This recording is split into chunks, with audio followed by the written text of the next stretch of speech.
welcome to Dreamland, a program dedicated to an examination of areas in the human experience not easily nor neatly put in a box.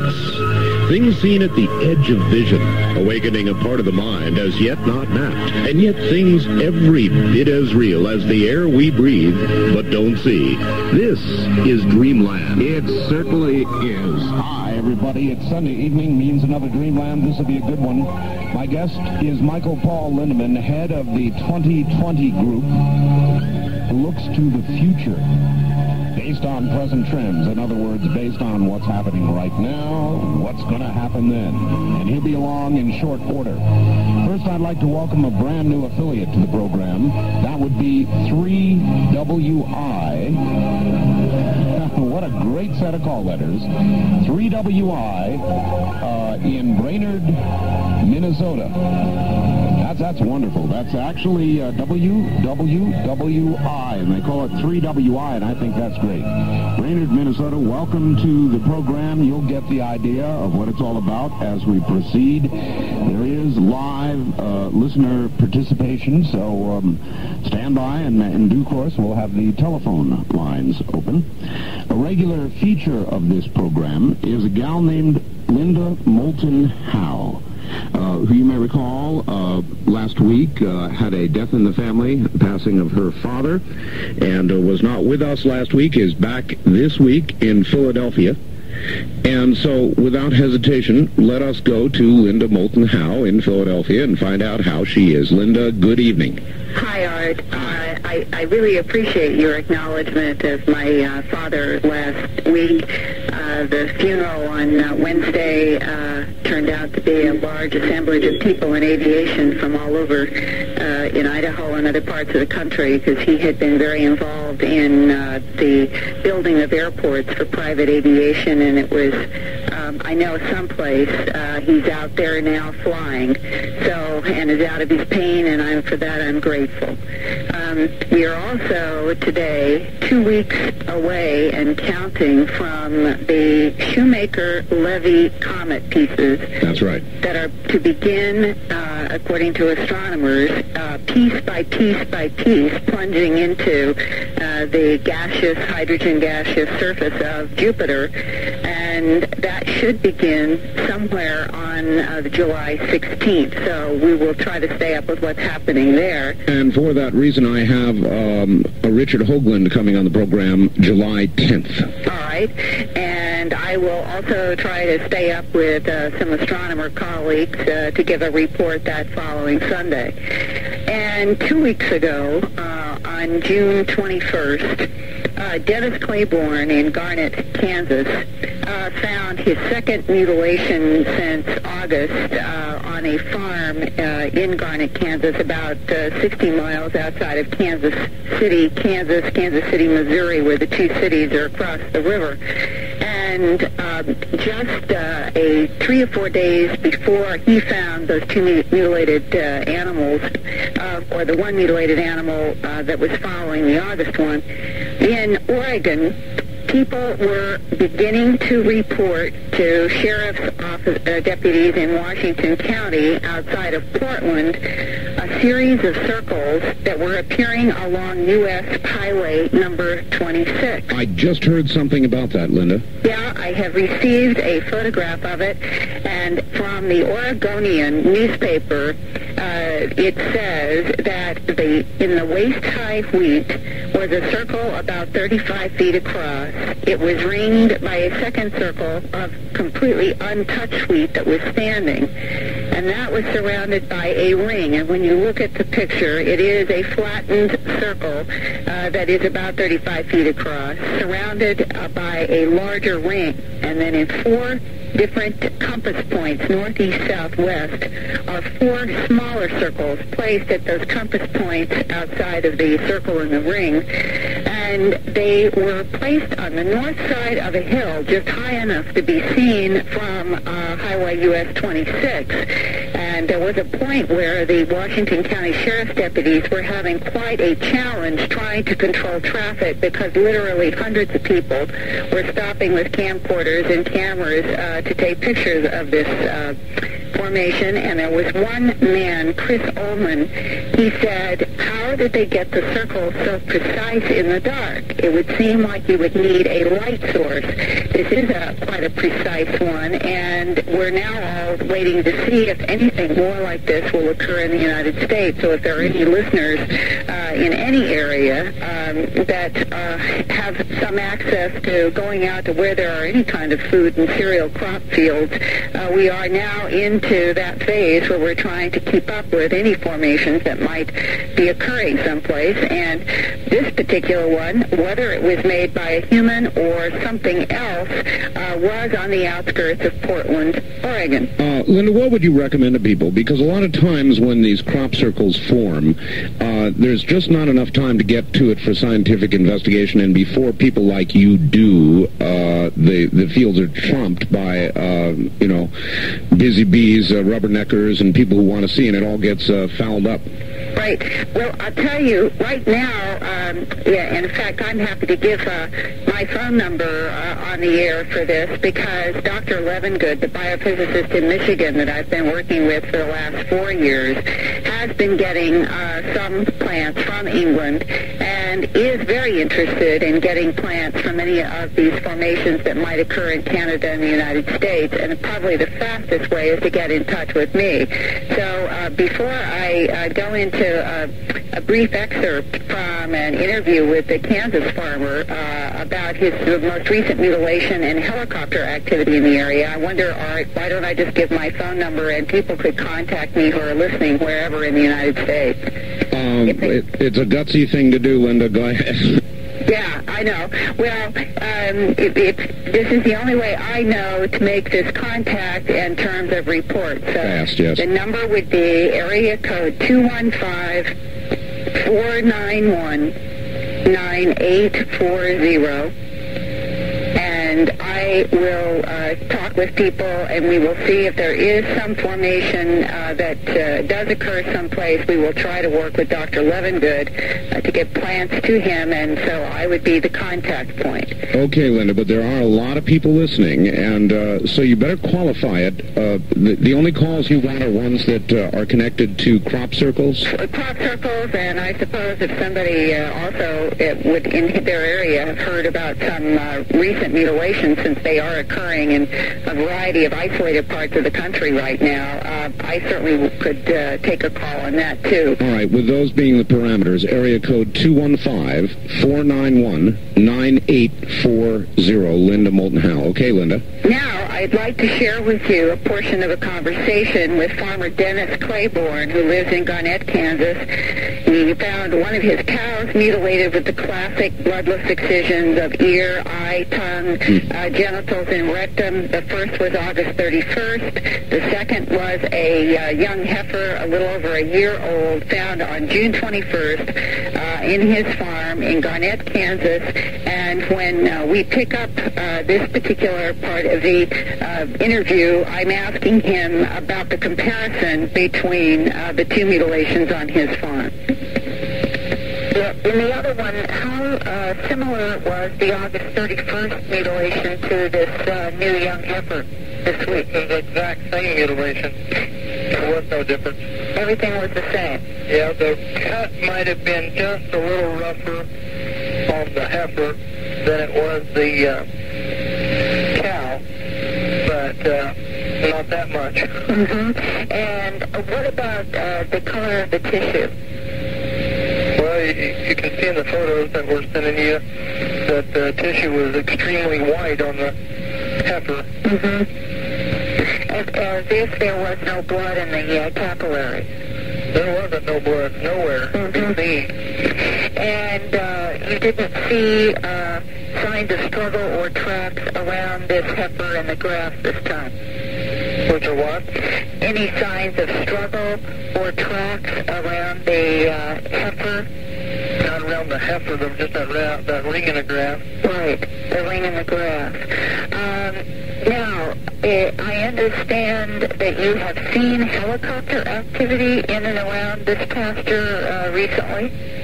Yeah, about 2-3 months ago, or something like that, a couple months ago, I called the sheriff's department in in the other county right across we're right on the county line, and asked if they had anything on a helicopter going down, and they said not at their knowledge at that time. They didn't know anything about it. But you could sit out there behind the barn with working cattle, and you could hear it running off in the distance. Perfect. So you could hear the sound of a helicopter? Yep. But you didn't see it? Never did see it. And did you ever hear the sound of a helicopter at night? This was at night. It was at night? Yeah, every time we've heard it, it's been at night. And no running lights, no beams? Nope. And that, of course, has been one of the constant themes for the last 30 years of people hearing the sound of a helicopter in a pasture area and not seeing anything, or seeing what looked like a beam of light coming out of what people describe as looking like a helicopter, but in those cases they often are silent. And that ring that he referred to around this most recent mutilation, I've seen the photos now, and where the animal was found, it was more like a half circle of trampled, the grass, the pasture grass was, I don't even know if you could say trampled, but certainly laid down, not in the precise way of a crop circle, certainly, but it is unusual that there is this sort of half circle of trampled grass around this mutilated heifer. I must tell you, Linda, this phenomenon is driving me nuts. And now we have the addition of the helicopters. Right. And, you know, you have to ask this question. Helicopters would at least lead one toward government involvement, or the question of government involvement.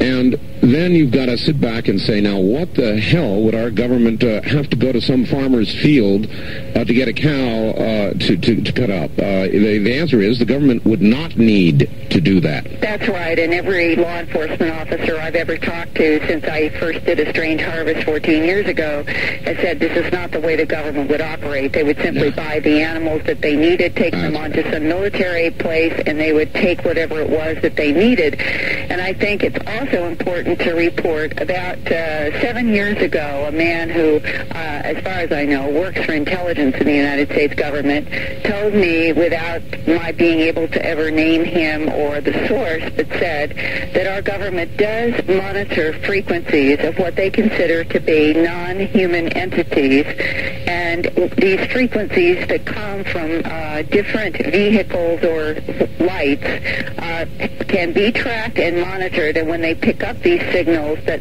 certain teams are scrambled to areas in an effort to both monitor and possibly break up the action. And he indicated to me that this was done both in areas where there were mutilation activity and where there were abduction reports. Wow. That's what I say to that. Wow. Did he happen to tell you any of those frequencies? No. Those are the kinds of things that when you get into details, none of us really ever get, and that may or may not be wise on the part of some of the people in the government who have some assignments in some of this. They're monitoring, and I think they monitor. I don't think the government has all the answers, Art. I think that the government, like we, are trying to struggle with a phenomenon that is so complex and ever-changing that they themselves must study it. That, then, would certainly make sense. That's very intriguing, Linda. And if you can find out any more, or if anybody out there knows any more about this, Call me. Call Linda. That's right. All right. Linda, fascinating report. Thank you, and I will look forward to next week, and my best to Michael Lindemann, and hopefully I can talk with him soon, too. I know you'll have a good conversation with him. I know he wants you to give him a call. All right. So do that. Thank you, Linda. Take care. Take care. Linda Moulton Howe. Wow. Now, that is the first that I have ever heard that suggested, that there may be frequencies of operation of these craft, and that they are monitored. And when something is heard in a specific area, a team is dispatched. All of a sudden, that would make some sense. In just one moment, Michael Paul Lindemann.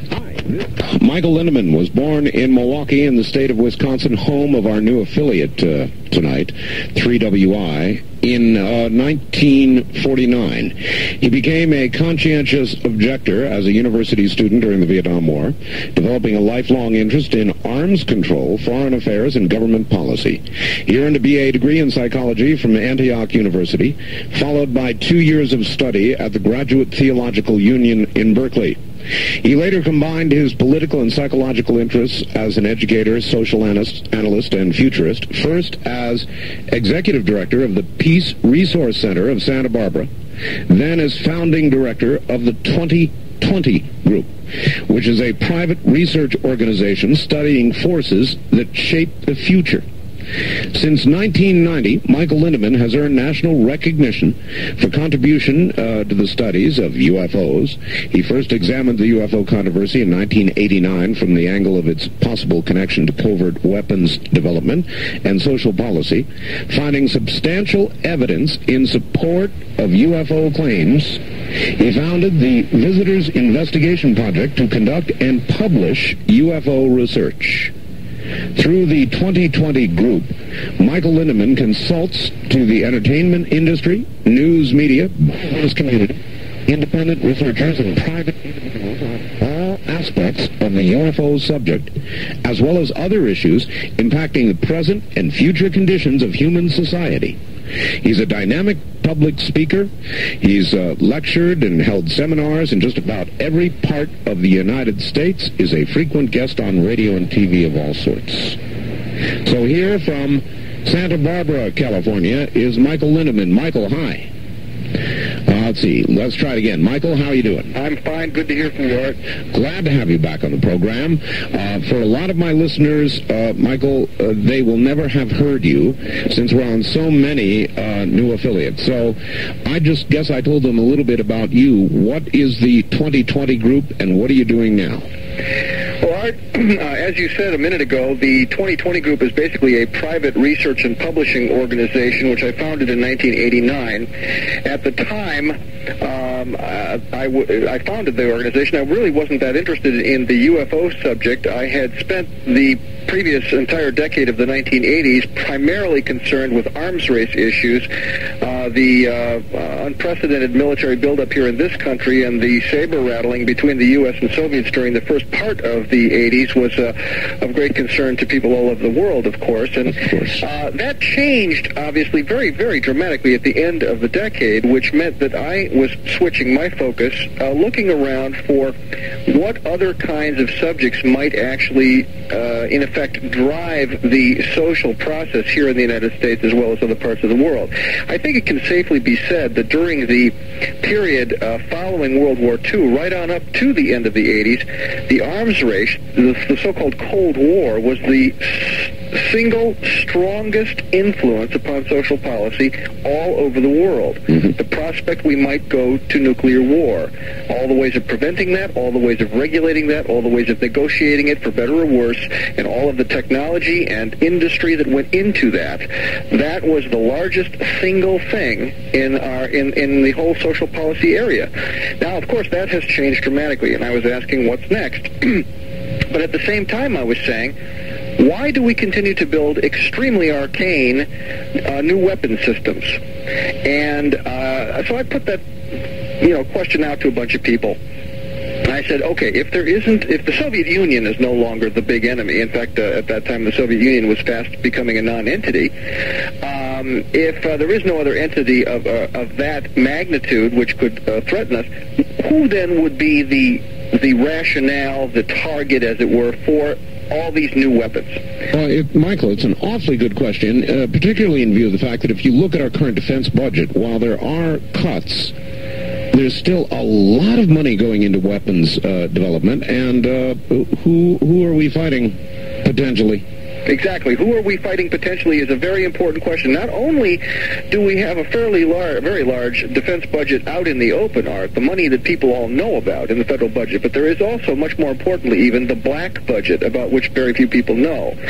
And we may have occasion to speak of that later in the program, but I would like to mention to all of your listeners that if you have not yet heard or seen the book Blank Check by Timothy Weiner, I strongly recommend that you go out and get that book. It's in softcover. Blank Check, subtitled The Pentagon's Black Budget. What about this theory, if you don't mind, Michael, that old habits die hard? And I know that sounds laughable and silly, but we have a long tradition now of connection between the government and defense contractors and all the rest of it. Jobs are at stake. Lots of things I can think of might drive, other than a real national security need, weapons development. You're quite right. There's no question. Part of it is momentum, Art. Part of it is momentum for the simple reason that these weapons development, these weapons systems are on a very, very long development curve. And back when, for example, the alleged Aurora spy plane became a priority project, back in those days, the Soviet Union was very much a formidable enemy, and the idea of a new supersonic or super high-speed hypersonic plane was a very good idea, or at least a feasible idea. Today, we have to say, maybe that plane is anachronistic, but I'm not so sure. And we should be bear in mind, too, that that plane officially does not exist, and yet all of the major aerospace books or magazines in the English language say it does. The U.S. Geological Survey says it does because they can track its movements on their seismographs. Many professional plane spotters say it does. This is a plane which officially doesn't exist. In fact, the Air Force has said vehemently time and again, not only have we not built it, we don't know how, so please, leave us alone.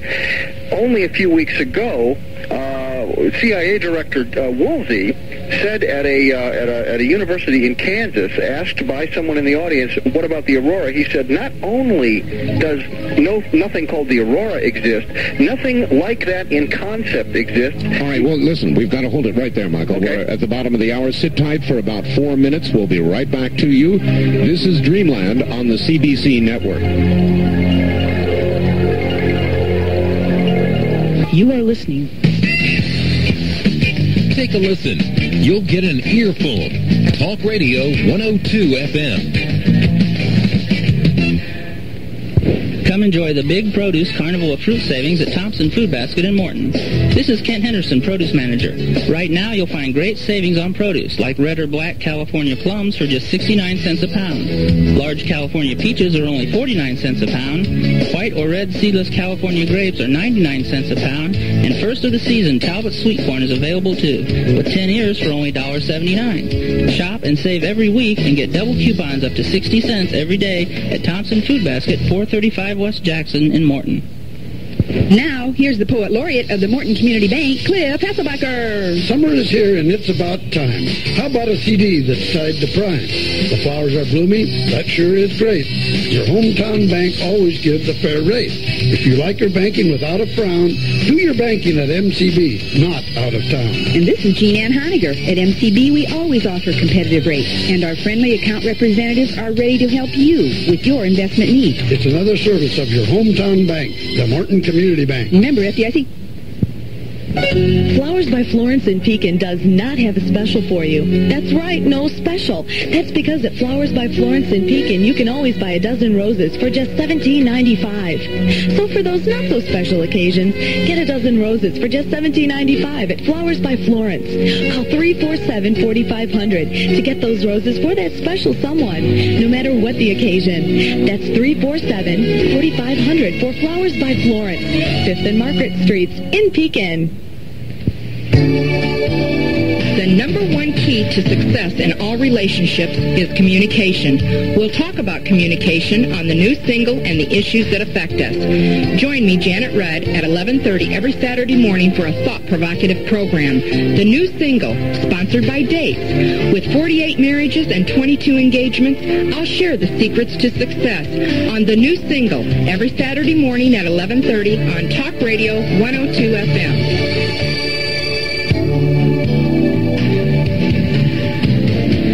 Make every weekend a Talk Radio weekend. Keep it on Talk Radio 102. Every Saturday afternoon, be here for the Pet Patrol with Dr. Art Herm from the Morton Animal Hospital. Whether it's a seasonal pet problem, nutrition, pet care, whatever, you can bet you'll hear about it on the Pet Patrol every Saturday afternoon starting at noon here on Talk Radio 102 FM.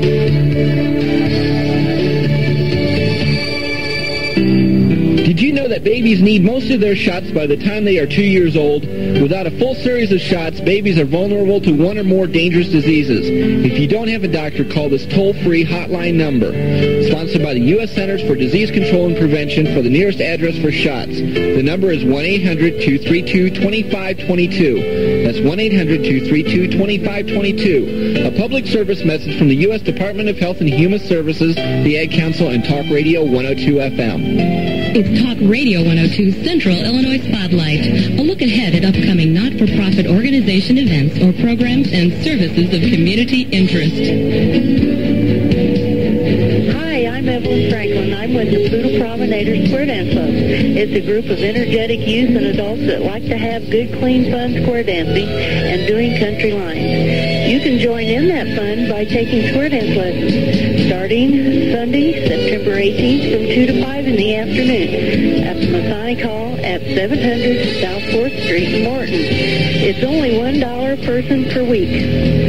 The instructor is Novice Franklin. For more information, call Talk Radio 102 or the instructor at 266-9870.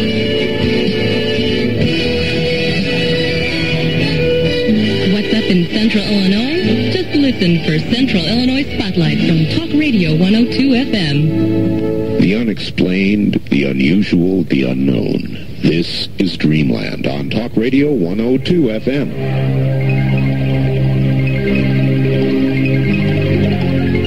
From the Kingdom of Nye, you're hearing Dreamland with Art Bell.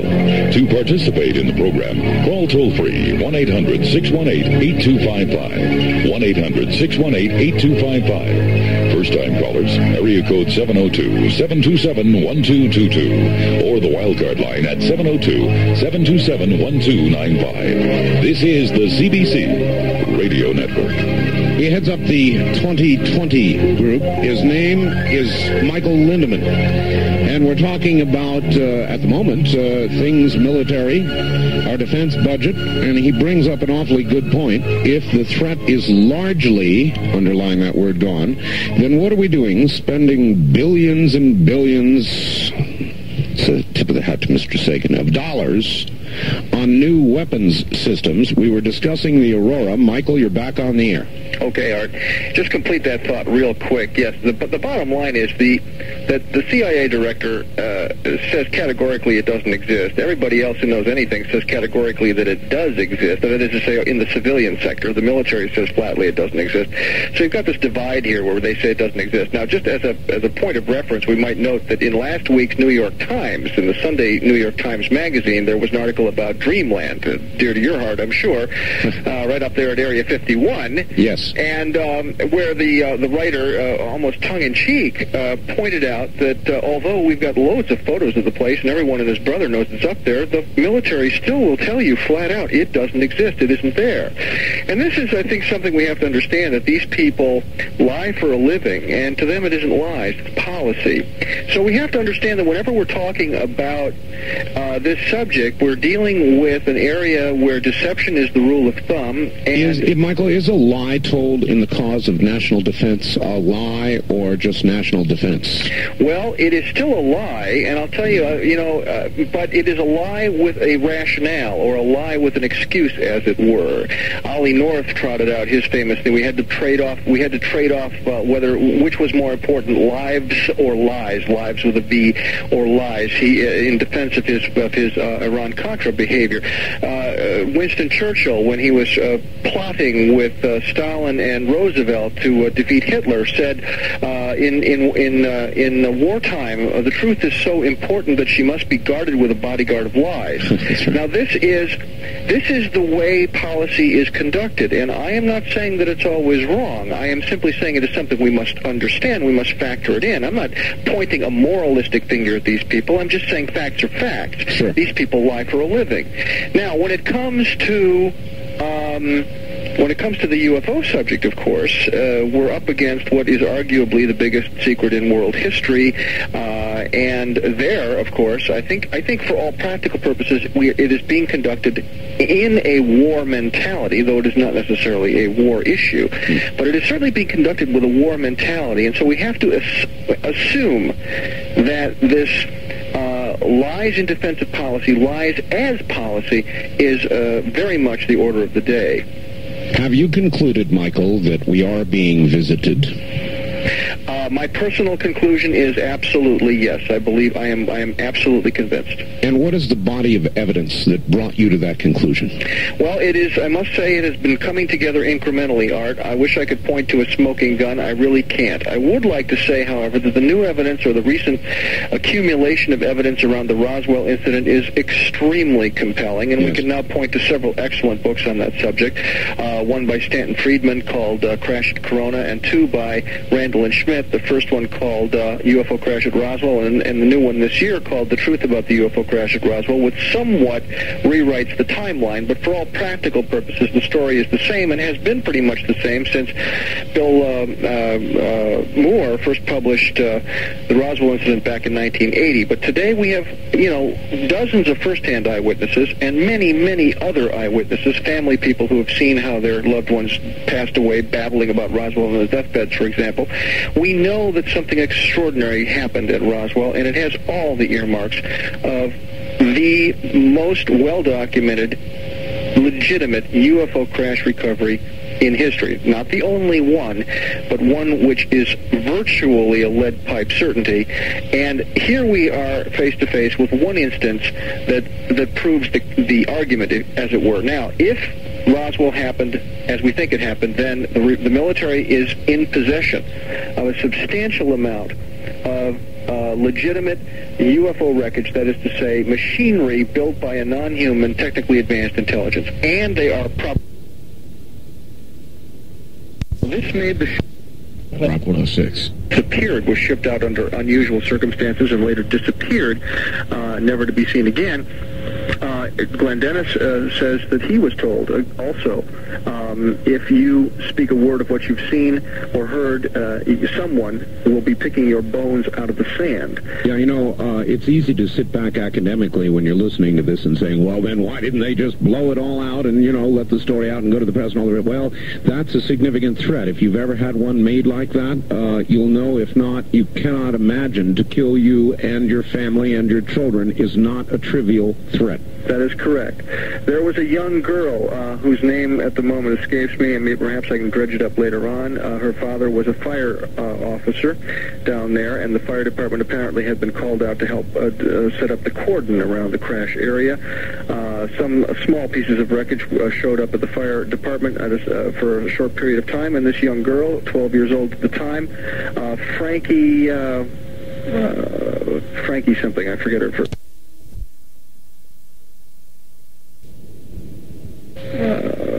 Frankie something, I forget her last name. It says today, she has recently been interviewed, that she was told, she was approached by military officers, and she, again, a 12-year-old child, no concept of secrecy, no idea what's going on, but she had seen a small piece of wreckage which behaved oddly. When it was bent, it came back into its original shape without any creases. She found that fascinating. But she said that they said to her, you have never seen anything, you don't know anything. And she said, well, but I saw this thing. And they said, no, you didn't see that. She said, yes, I did. They said, you don't understand. We can take you out in the desert and you'll never be seen again. Now, this is a 12-year-old child, for crying out loud. So what we're seeing here is that this has been treated as an issue of espionage, as an issue where there are no rules except the rule of expediency, the rule of get the job done, whatever it takes. And I think we can say, in all honesty, whether we justify it or not, we have here cases of domestic terror, which was justified in the national interest. People have been told, shut up or die. And that tells us something about the seriousness of this issue. You wonder how they allow people like me on the air. Well, you wonder how I ask the same question about myself, and I'll tell you why, Art. The fact is that you have not broken any oaths. You, as far as I know anyway, have not seen anything with your own eyes. You are, as it were, a peddler of tall tales. And in a certain sense, so am I. Now, please don't take that wrong. I think what you're doing is extremely important. I think it may help break the logjam. Maybe they look at me and say, well, there's a guy helping to muddy the waters. There's a guy with a million stories on the radio, and people to sit back and say, oh, yeah, right. Exactly, and there's a purpose to that. Now, I will throw out the proposition, which I'm sure we will be able to explore this evening further, and that is that we are being desensitized.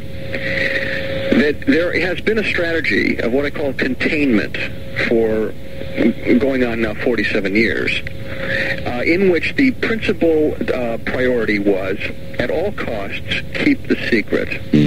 What we see now, though, is that the containment is disintegrating. People are telling their stories on deathbeds. Deathbed testimony has a certain persuasiveness to it. Yes. We have dozens and dozens of witnesses who say, I refuse any longer.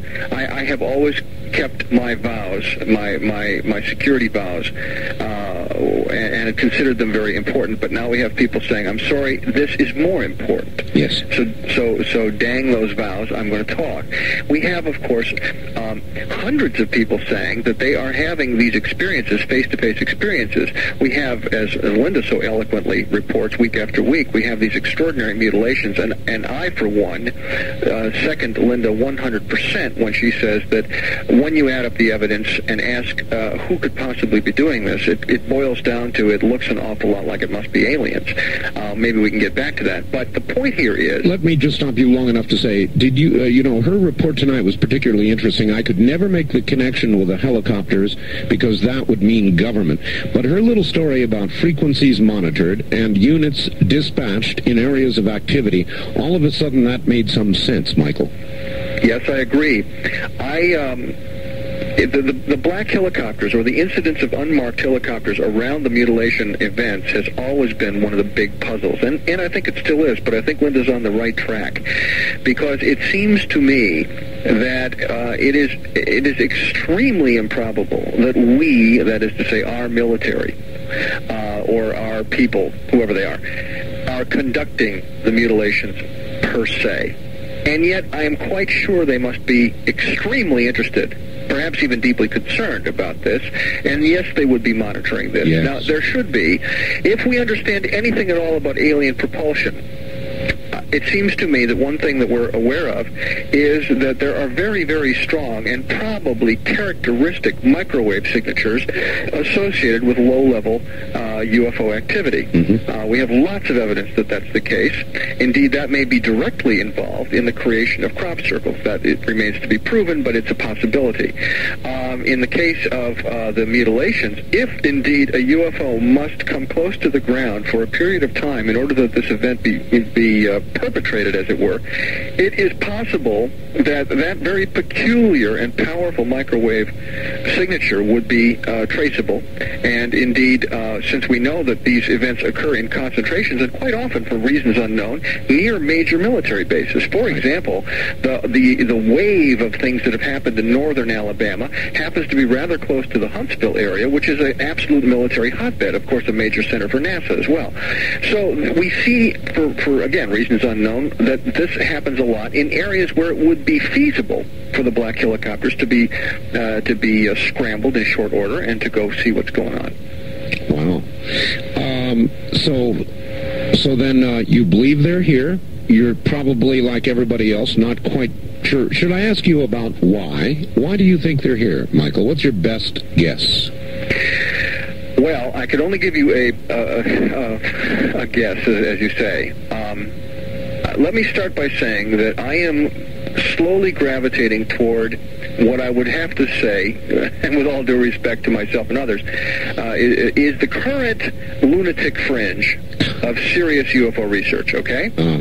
Now, which is what? Which is the proposition that they've always been here, or they've been here one heck of a long time. And let me back up on that a second and say that over time, the lunatic fringe of this research area has shifted a great deal. It was only about 15 years ago, Art, when the concept of abduction was right out at the lunatic fringe. Absolutely.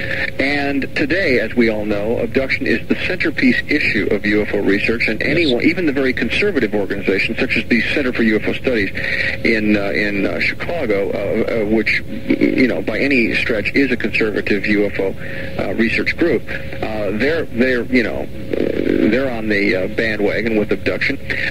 Today we have the most astounding abduction tales being taken very seriously by Harvard professors and so forth. And so we have to say, well, this topic has come of age. By the way, John Mack's going to be a guest on the program in the next few weeks. Very good. Very good. Well, of course, as we probably know, most of your listeners, I hope, are aware of John Mack's quite remarkable new book. I would like to say a word about that in a minute, but let me just finish this other thought. Sure. We've seen that line, the lunatic fringe line, as it were, shift over time. Now, way back in the 60s, a guy named Erich von Däniken said, he thinks that the so-called ancient astronauts have been here forever and maybe left traces of their passing, centuries or millennia ago. And in a certain sense, von Däniken was his own biggest problem because his research was sloppy. He made lots of mistakes in his basic statements and so forth. But it's quite possible that he was onto something very, very important. And in the meantime, we've seen better scholarship out of people like Zecharia Sitchin. And we are finding that one of the most prominent themes among abductees today is this theme. They are being told time and time again, instructed about the ancient history of the world and how it is that we have had this long-running relationship with these others. Now, we should say, too, that these others do not appear to be a single group. There seem to have been, this may have been a crossroads, for this part of the galaxy, for all we know. We hear stories to the effect that this is a fascinating planet because it is replete with so many different life forms that it's somewhat of an anomaly in that respect. Well, I don't know if any of that is true. It's an interesting idea. The fact is, however, that there are all over the world incidences of what we call out-of-place artifacts, and also out-of-place knowledge. For example, why is it that the Sumerians 5,000 or 6,000 years ago knew the precise dimensions and structure of the solar system? This is something that we didn't know. We didn't know about the planet Pluto, for example, until 1930. We didn't know about Uranus and Neptune until the latter part of the 19th century. And yet the Sumerians knew these planets. They knew their size. They knew their color. They knew how long it took for these planets to go around the sun. This is a fascinating fact. They wrote it all down, so we know it's true. They even had diagrams. Michael, it argues two possibilities, really, it seems to me. One, that we were visited long ago and given these technologies, or two, and I have a number of guests that have said this recently, that it's possible that there are periodic polar shifts and that man on this planet comes and goes, and that there may have been prior civilizations. Okay. Prior civilizations, yes. Even possibly prior periods of exceedingly high technology. Indeed, the new information about the Sphinx is most provocative in that regard. Are you familiar with the latest information concerning the possible age of the Sphinx? Please tell me. Well, a man named John Anthony West a couple of years ago noted something most peculiar about the Sphinx. He was looking at photographs of the Sphinx, and he said, by golly, this thing was eroded with water, not wind.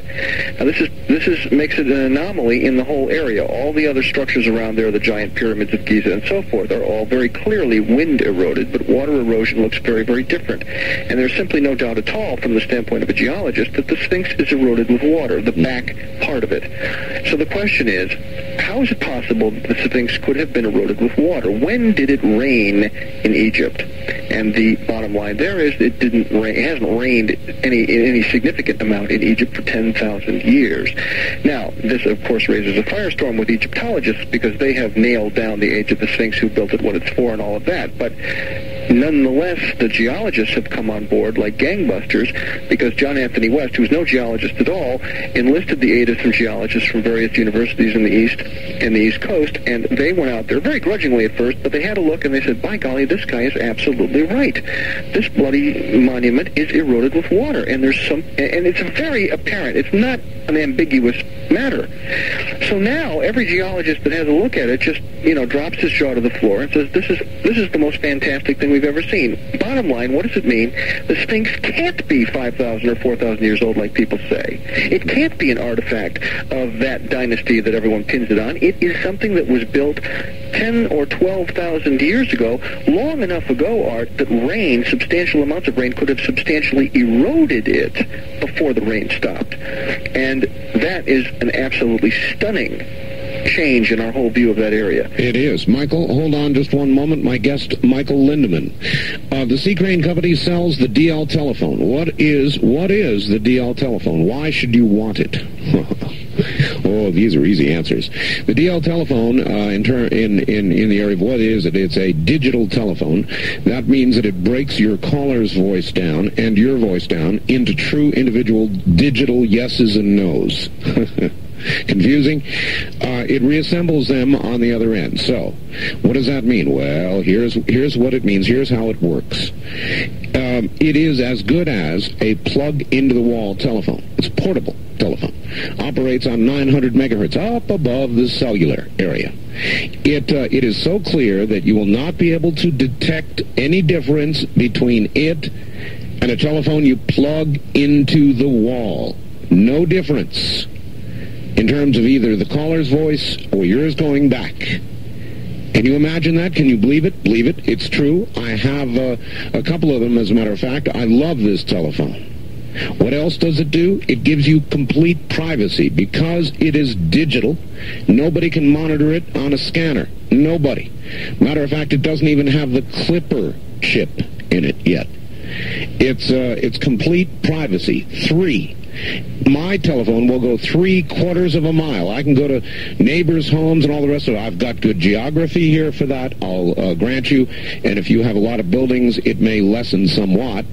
But almost everybody I've talked to gets right on up to a half mile or better. Imagine that. So you can take it to neighbors' homes, that sort of thing. It's got all the features you would expect and demand of a portable telephone. The redials, the flashes, the holds, all the rest of that sort of thing. In fact, the DX model even has a very, very effective intercom in it. Now, the DL telephone is $199.95. And there are only a few more in stock, so get on the telephone Tuesday morning. Not Monday, because they're closed Monday, but Tuesday morning with the C. Crane Company at 1-800-522-8863. Then, by the way, when you get it, take your old telephone and throw it as far as you can throw it. No interference from others using it also, by the way. That number again to order, 1-800-522-8863. Back to Michael Lindemann. Michael. Yes, sir. So then what do you think is the most likely, that we were visited, or that there was another civilization, or there have been many civilizations, or that there has simply been a rise and a decline back to the cave days, or what do you think happened? What I think, first of all, Art, is that we currently live in an extremely narrow worldview about our history, about our past. We have some giant surprises ahead of us in terms of understanding our past. Probably high civilization goes back a lot further than we think in certain places. But even so, it would appear that these high civilizations arose rather inexplicably, at least according to our current understanding of how civilizations arise and how they flourish and how they pass their knowledge to succeeding civilizations. I am currently of the opinion, and am desperately groping for data, I might add, that probably there have been infusions of information from off-world sources or from sources that we would not call human. That this has probably happened periodically over time, and that would account in some cases for the sudden appearance of extraordinary civilizations in places that were not supportive of civilization prior. All right, why then would that knowledge not have contributed to a general rise rather than the possibility of there having been a highly technical civilization previously? Well, in some cases it did contribute to a general rise. For example, we really trace a lot of what we call modern civilization today all the way back to Sumeria. If Sumeria was one of the seed beds of this round, let us say, of civilization and technology, an enormous amount of that has been passed down virtually unchanged through the Babylonians and Assyrians and shared with the Egyptians, and may even have filtered eastward toward the Vedic cultures, and certainly became the basis for the cultures of the Middle East, and from there on to the Minoan culture, the Greek culture, and the Roman culture, and from there, of course, in a straight line to us. There is no question that there has been a long path of more or less unbroken handing down. But the question is, where in, the devil did the Sumerians get their fantastic knowledge of astronomy, of agriculture, including irrigation, their codes of law, their codes of philosophy, their codes of their currency. All right, Michael, we've got to hold it there. We're at the top of the hour. Relax for about 6 minutes. We'll be right back to you. This is CBC.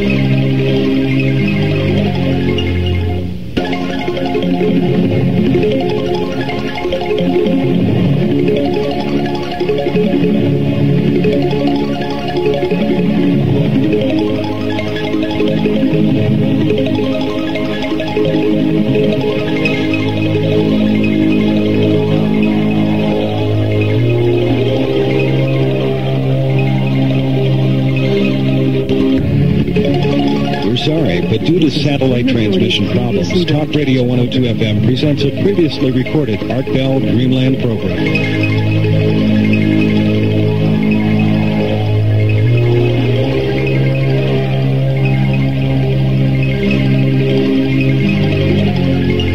Kingdom of Nye. We continue with your calls on Dreamland with Art Bell.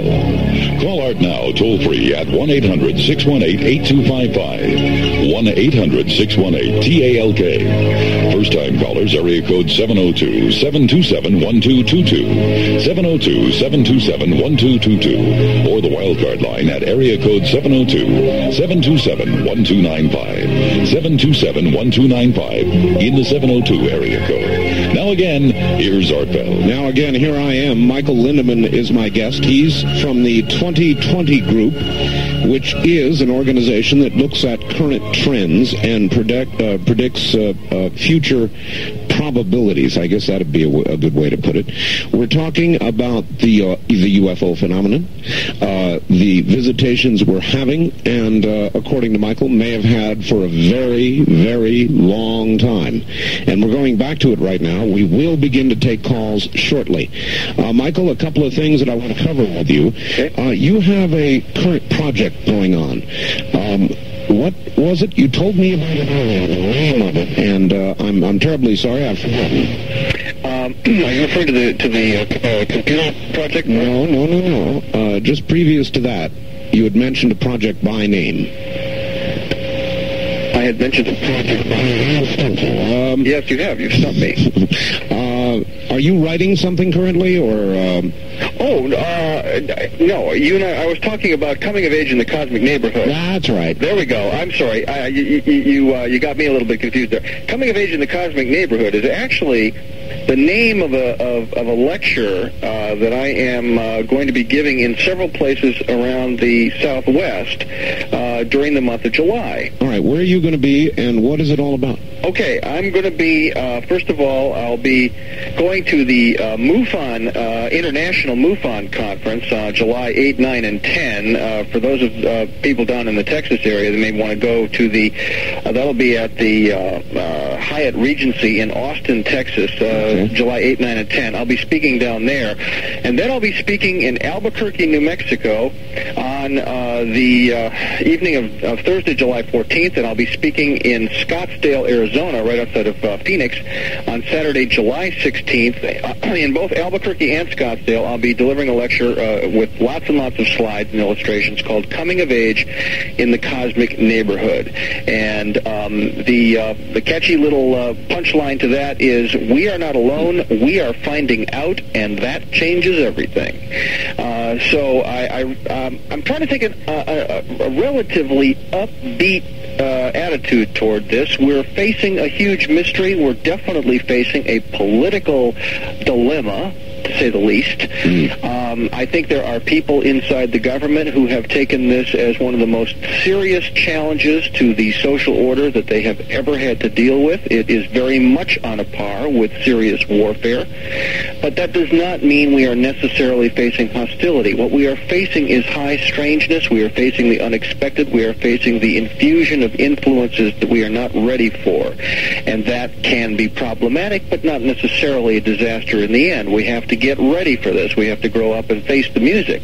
I think that is a huge challenge. I think it's exciting, and that's what I'm going to be talking about. All right. Here's a what if, Michael, and I'm curious how you would answer it. If I came to you and I was from the government and I said, look, most of what you've talked about, well, some of it, you're off. You don't have it quite right. But the fact of the matter is we are being visited.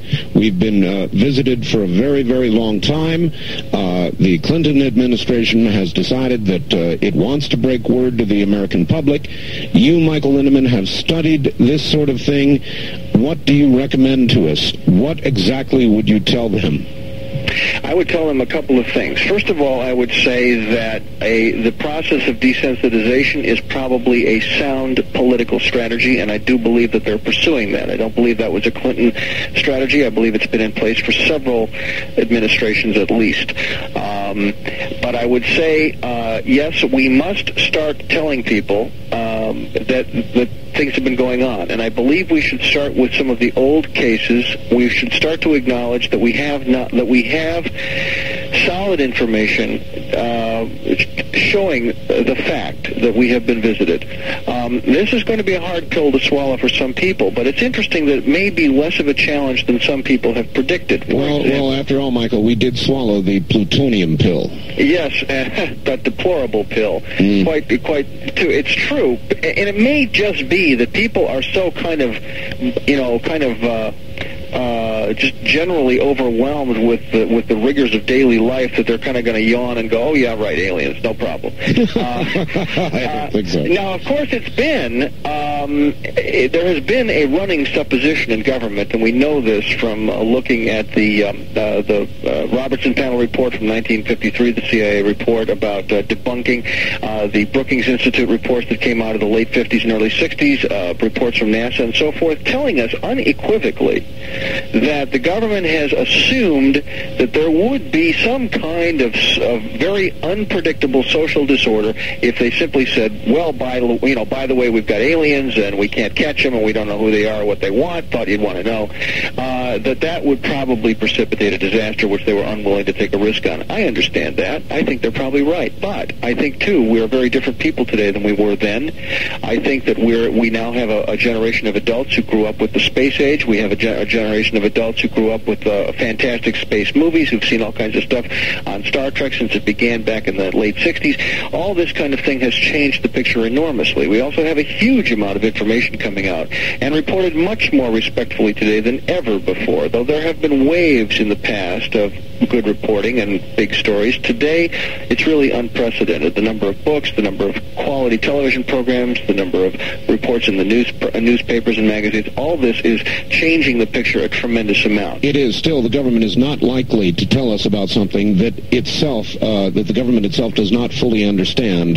It's not likely, is it? No, it is not. It is not likely at all, but I do think that if ever there was an opportunity, the Clinton administration represents a major break from the past in a way that the Bush administration certainly did not. Bush's political roots go way back to the early 50s when he was involved with the CIA in covert ops, and of course as CIA director in the mid-70s. Yes. Reagan, of course, an old guard guy, and then from there on all the way back through Nixon and those people. Really, the last time we had a chance like this was the Jimmy Carter administration, and of course Jimmy Carter said in 1976 that he would tell everything, and so we find out there. That was a campaign promise. We find out there that when he got into office, something dissuaded him because he made it very plain in his campaign talks that he would tell. Why? Because he'd had a sighting and he believes in UFOs. So that changed when he got into office, and we have reason to believe that he, like other presidents, was briefed and told, I'm sorry, Mr. President, you really don't understand the nature of the situation. It's well under control, but you're not in charge of this one, sir. You'll just have to go with the program. And I really think that that is the way it has been. But now, in a way that we haven't seen before, I do believe that the Clinton administration is positioned, it could take this on, because in a very real sense it had nothing to do with it. These people are a new breed, and they can say, look, we didn't make this problem, and we want to handle it differently than it's been handled before, because we think the American people deserve the truth, and we think the American people can rise to the occasion. And indeed, the other side of the coin is that millions of Americans know this is real because it's disrupting their lives, because they are having the experiences, and they know they're being lied to by the officials because they have grays in their living room and their bedroom, for crying out loud. They are worried about why their kids are getting abducted, and they want the government to say something. These people aren't going to be surprised. They're going to be relieved that someone's finally telling them the truth. So I think we're in a very interesting time, a very pregnant time. It is still politically risky, but it is not impossible to start talking about this, and I hope we do. When do you think we might give birth? Oh, well, Art, as you've already said, and I must agree with you, sad as it is, I don't believe that we're going to see the political guts out of this administration. I think this administration's got a lot of problems, very, bottom line issues like Whitewater, really big, important stuff. Yeah. Paula, what's her name? Paula Jones. Paula Jones, yeah. I mean, really important issues that are clearly of world-shaking magnitude. These things are going to dissuade the president, I think, from having the political guts to do anything of the kind we're talking about, but that doesn't make it impossible, and I think there are other ways to go about it. Well, I don't know, Michael. On the other hand, I could imagine he would look at it this way. Fed up with Whitewater and Paula Jones, an announcement about aliens would tend to sort of make everything else pale into insignificance? You may be right. That's an interesting strategy. Now, here's something happening. Last time I was on your show, I made mention of the fact that there's this thing called the Roswell Declaration. Yes. And since you've got a bunch of new affiliates now, I want to say it again because the deal is still the way it was. And by the way, the last time I was on your show, Art, I got 200 responses in the mail. And that, I think, is a tribute to you and your show. It was absolutely fantastic. But here's the thing. There's a piece of paper called the Roswell Declaration. It is now being widely circulated around the country and in Europe, and we have just learned, I'm happy to say, that it will soon appear as a full-page spread in Omni magazine, which, of course, will present it to millions of people. What is it? The Roswell Declaration is basically a plea to the Clinton administration to release information about some of the great classic UFO cases, principally Roswell, but also some of the other cases, to declassify certain information that would be in the public interest to come clean on this information and let people know what really happened. How do people get a copy of it? All they have to do is send me a self-addressed stamped envelope. Send it to Michael Lindemann at 3463 State Street, Box 264, Santa Barbara, California, 93105. I'll give that address again in a minute, but if you'll just send me a self-addressed stamped envelope, I will send back to you immediately the Roswell Declaration. It's self-explanatory. Read it, sign it, maybe make copies of it first for your friends, and send it in to the address that is listed on the Declaration, and you will be joining tens of thousands of people, all of this being collected now. And after Omni presents it, and after it's presented in a few other major news venues, it will all then be collated and sent as a single huge petition to the administration. It will be sent to the president. Yeah, okay. Who's doing this, Michael? Who's behind it? Well, it began with the initiative of a single individual named Kent Jeffrey, and this man really deserves a huge round of applause because he took this on by himself. He wrote the Declaration by himself with the help of other people, but including the Mutual UFO Network, the Center for UFO Studies, and the Fund for UFO Research. They are now all co-signers of the Declaration. This is really a good idea. Now, give the address again, please. Please send a self-addressed stamped envelope to Michael Lindemann at 3463 State Street, Box 264, Santa Barbara, California, 93105. And I will send you a declaration in the same day's mail. All right, and when they're done with it, where do they send it? Do they send it back to you? No, there is an address listed. In fact, they can send it either to the Mutual UFO Network or to the Center for UFO Studies. Those addresses are listed on the declaration. Well, you know what, Michael? It just might be true that if enough of these were signed and sent in, and it were actually in the hundreds of thousands or hopefully millions, that this administration might take note and actually use it as a reason to make an announcement. It is possible, and it's very timely, too, that there's going to be an absolutely first-rate movie about Roswell on the Showtime network on Sunday, July 31st. Now, I'm sad to say that may cut a little bit into your audience, Art, because it's going to be broadcast, I think, during your show. That figures. But I would like to say, not wanting to take one listener away from your show, this is a program. If you're going to be listening to Art Bell that night, then by golly, have your VCR running and get this thing on tape and watch it, because I have seen it. I have already seen an advanced copy of it, and I can tell you this is one fine movie, and it is a you might say it's a fictionalized docudrama. What is the name of it? It's called Roswell. Roswell. And it tells the story, and it is gripping. It has some name stars. Kyle MacLachlan is in the role of Jesse Marcel, the intelligence officer out of Roswell who first broke the story in 1977.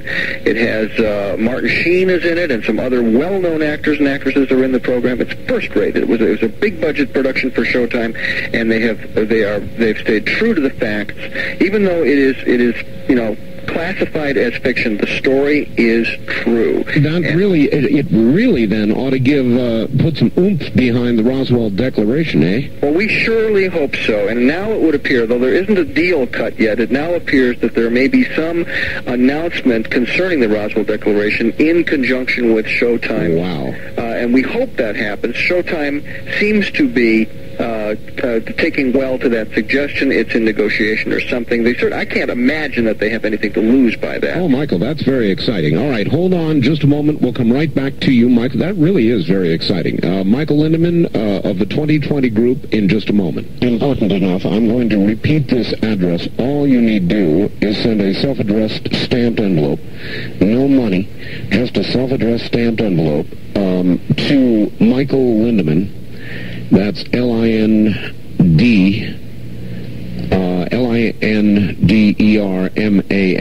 Boy, I hope are there two N's in that? It's Lindemann.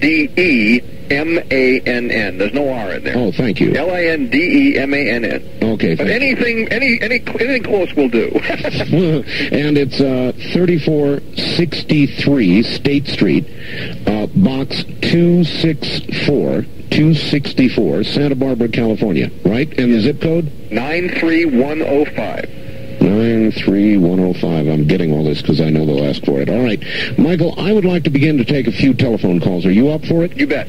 All right, let's do it. On the wild card line, you're on the air with Michael Lindemann. Hi. Hello, this is Fritz from Phoenix. Fritz from Phoenix. Gentlemen, the questions come up constantly. Why are they here? What's the reason why there are so many sightings over 46, 47 years? Obviously, it's the cosmic connection. Now, Michael, you have nothing to lose. You have no credentials to use. You have a good reputation. But I must say this. The UFO community actually has no leadership. There's no guidance, no coordination, no clearinghouse. In short, it's staggering around like the four-planet man and the elephant. Now, the ETs over the last 40 years have used various brands of conditioning processes, but mankind keeps refusing their calling cards. All right. The media is to blame. Fritz, I want you to listen carefully on the air because this is, I promise this is not a setup. Michael, he mentioned a clearinghouse. There's no leadership. There's no clearinghouse. There's no central point. Wasn't a setup, Michael. I made a comment about this a couple of weeks ago. Yes. And we talked about it before the program. Yes. And I know that you can't tell us too much about it, but whatever you can tell us what's going on. Well, Fritz, I'm very cognizant of the problem that you've said. I agree with it.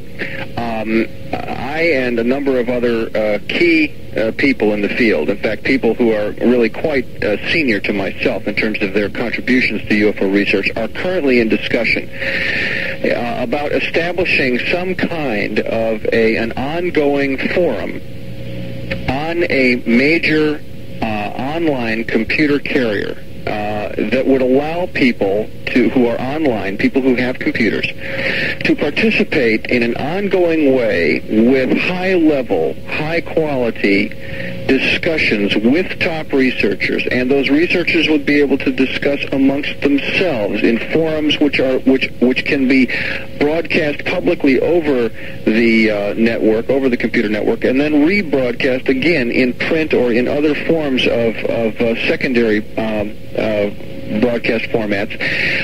But the point would be that we would begin to have a concentrated online information sharing, information synthesizing process. Mm-hmm. Now, this project has been in development for more than 6 months.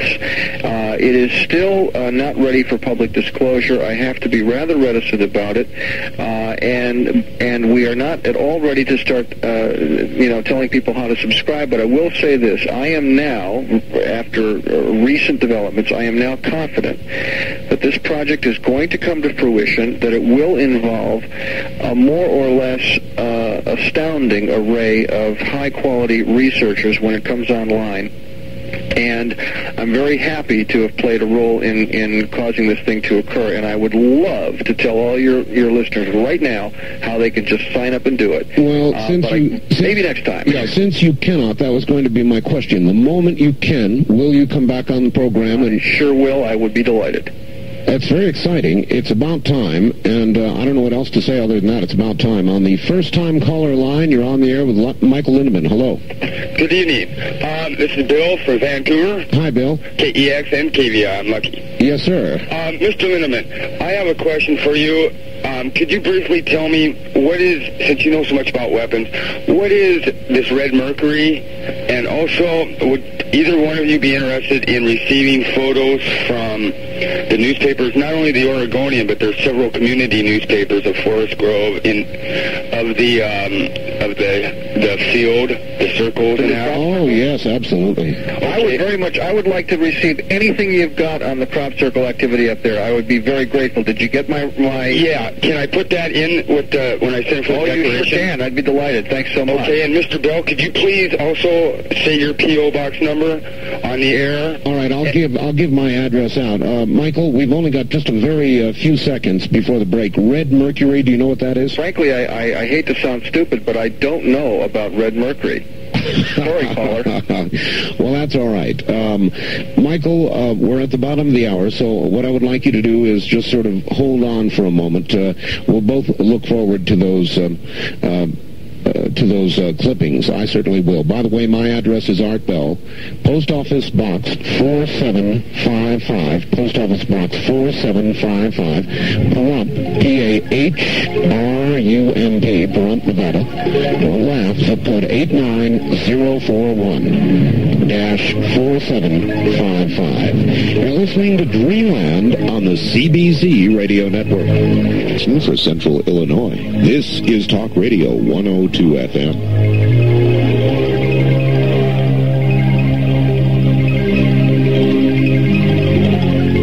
From the Kingdom of Nye, we continue with your calls on Dreamland with Art Bell. Call Art now, toll-free at 1-800-618-8255. 1-800-618-TALK. First-time callers, area code 702-727-1222. 702-727-1222. Or the wildcard line at area code 702-727-1295. 727-1295 in the 702 area code.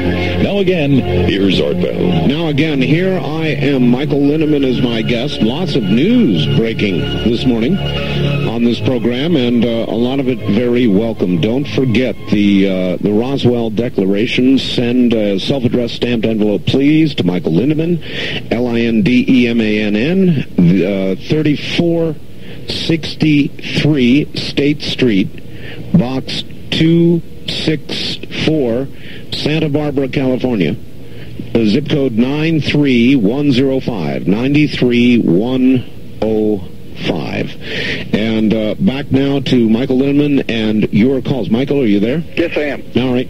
Are you ready for more? Yes, I am. I want to make a quick comment before you pick up the phone there. The gentleman who called about red mercury, one of my friends was standing by here listening to the program and said, don't you remember about the red mercury business that was basically has to do with the possible proliferation of illicit nuclear materials out of the former Soviet Union or the satellite Soviet states.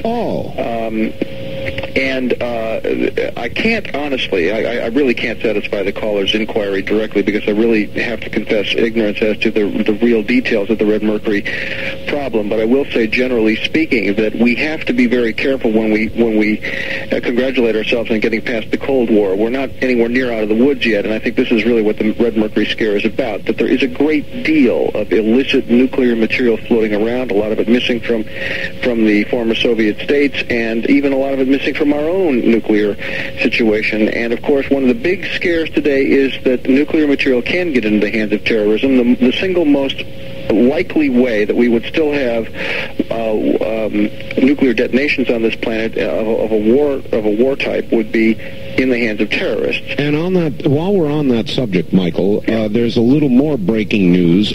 Tomorrow morning, there is a historic and perhaps even troubling first. The FBI opens their office in Moscow tomorrow morning. And they do it ostensibly to help with Russia's terrible crime problem and to investigate, I believe, the connection between the Russian mafia and the possibility of their getting hold of some nuclear weapons. Were you aware of that, Michael? Well, to be honest with you, I was not aware of the nuclear weapons issue, but I will say this. It is a truism in today's world that small, easily portable nuclear weapons would be probably the most valuable black market item imaginable, and that there are arsenals of such weapons in the former Soviet states which have not been guarded up to our specs, okay? And yes, the FBI is interested in this. We might even say desperately interested in this. And yes, our own intelligence agencies. And indeed, I think, in fairness, the governments of the former Soviet states are extremely concerned about this, but the concern alone may not stem the flood. There's something I missed here, Michael. I thought the FBI was a domestic agency. If I'm not mistaken, what we have here, Art, is something on the order of an advisory office. I'm not sure about that, but you're right. The FBI is undoubtedly a domestic agency. But then again, these agencies cross the line. The CIA will tell you every single time. If you said, "Do you do any in-country?" Absolutely not. Well, I should say not, but that's a pile of baloney. So the fact is, these agencies go where they need to go. And they really aren't governed that powerfully by any code of law. All right, just before we leave the subject, what about Korea? It's big news. They're building nuclear weapons, probably already have them. Jimmy Carter just came back with almost a peace in our time flap of the paper, and now it looks as though the crisis is kind of on the back shelf again. Is it really, Jimmy Carter came back and said the crisis is over. Is it really over, Michael? Well, of course, I'm not sure, but I will say this. I don't believe that any legitimate state has anything to gain by threatening to use nuclear weapons. Many states want to possess nuclear weapons as a hedge against their own social disorder. North Korea is one of the final bastions of old-line communism. As such, they are absolutely anachronistic, and the Pyongyang administration is looking at the prospect of a total social disaster if they lose their grip on the people. Right. It is a very good idea from their point of view to have weapons, but not to use them. No legitimate state can afford to use weapons, not even one. The only real use for those weapons today is going to be in the hands of terrorists. And, of course, that will eventually lead to nothing as well, but, of course, could cause an awful lot of commotion along the way. But I think that's where the threat of the weapons comes from, is that these states need them to buttress their own legitimacy with their own people, and in that respect, no, the crisis is not over because North Korea, is on the verge of a social catastrophe. Right. In other words, are they actually giving up the idea of nuclear weapons, ready to negotiate them away, or are they just stalling for time while the fuel rods they have cool? They cannot yet extract plutonium from them, and surely the one thing they needed was time. Is that what Jimmy Carter and this administration have now given them? Time? Not necessarily. Yeah, they may have given them time, yes, but what is more important, what North Korea needs more than time is legitimacy. North Korea needs to feel that it is not the odd man out in a world ringed by enemies. And if North Korea can be made to feel, if, for example, there is a genuine detente between North and South Korea, if North Korea is welcomed into the fold of economically developing countries in the Far East, then we may see a possibility where the North Koreans do not feel the need to develop nuclear weapons in the way they have felt. And I would call that a step in the right direction. I can't guarantee it'll happen, but I think that is where the negotiations are headed. All right. On the first-time caller line, you're on the air with Michael Lindemann. Hi. Hello there. Hello? Hi. Yes, ma'am. You're on the air. Turn your radio off and tell us where you're calling from. Turn your radio off. Hawthorne, Nevada. Hawthorne. Okay, go ahead. Well, I just heard these numbers, this phone number, and I finally decided to call.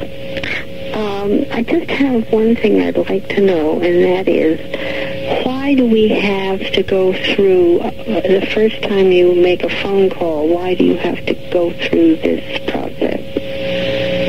I'm sorry, I'm not understanding what you mean. Well, the first-time call... Ma'am, we have this number to make it easier for people who are trying to get through the first time. I see. I would just... Okay, do you have a question? Not really. Not tonight. All right, thank you. Apparently just wanted to see if she could get through. On the wild card line, you're on the air with Michael Lindemann. Hi. Michael. Yes. Calling from Portland. You were in town last week. Yes, I was. And that was a great lecture you gave with Randall and Schmidt. Thank you. I've promoted your book quite a bit, 6 Viewpoints. I consider it a quintessential book, along with Linda Howe's new book, Glimpses of Other Realities. I'm flattered that you would compare my book with hers. Hers is magnificent. Now, Michael, a few years ago you made a prediction that as ET information became analyzed, it would appear that the human race started independently around the globe. It seems like you've been vindicated. I'm sorry, I'm not entirely sure what you're saying. Try that question again. You made a prediction a couple years ago that as a lot of this information became analyzed, that it would be believed that the human race evolved around the globe, not just in the one place as is commonly believed, but throughout the planet. Oh, I see what you're getting at. Okay, I see what you're getting at. And information in certain science magazines kind of vindicates you that this indeed has come true. Well, thank you. That's actually a rather subtle point, and I thank you for bringing it up.